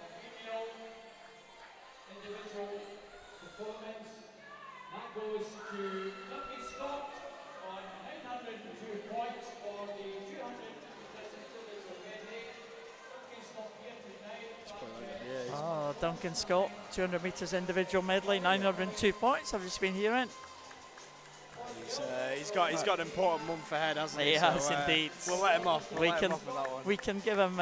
He's got a good excuse. Well, it's great to see him here at these championships performing so well, wasn't it, Duncan Scott? Yeah, at first and he looked good. He looked good. He looked really good.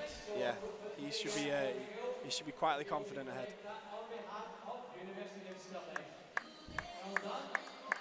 Thank you very much, Fiona, for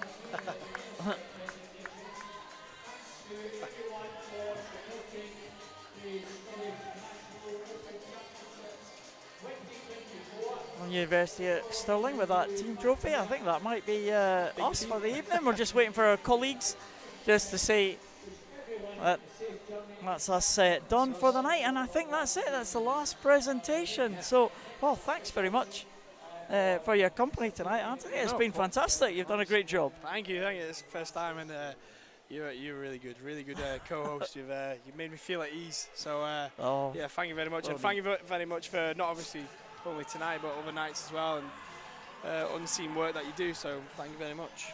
Oh, very nice words, but it's all about the action, all about the swimming. We hope you've really enjoyed the swimming you've seen over the past few days from here, Scottish Swimming National Championships from right here at the Commonwealth Pool in Edinburgh. So from myself and all the people that have joined you on the live stream, I will say goodbye for now. Please join us for more swimming in the future, but from Edinburgh, good night.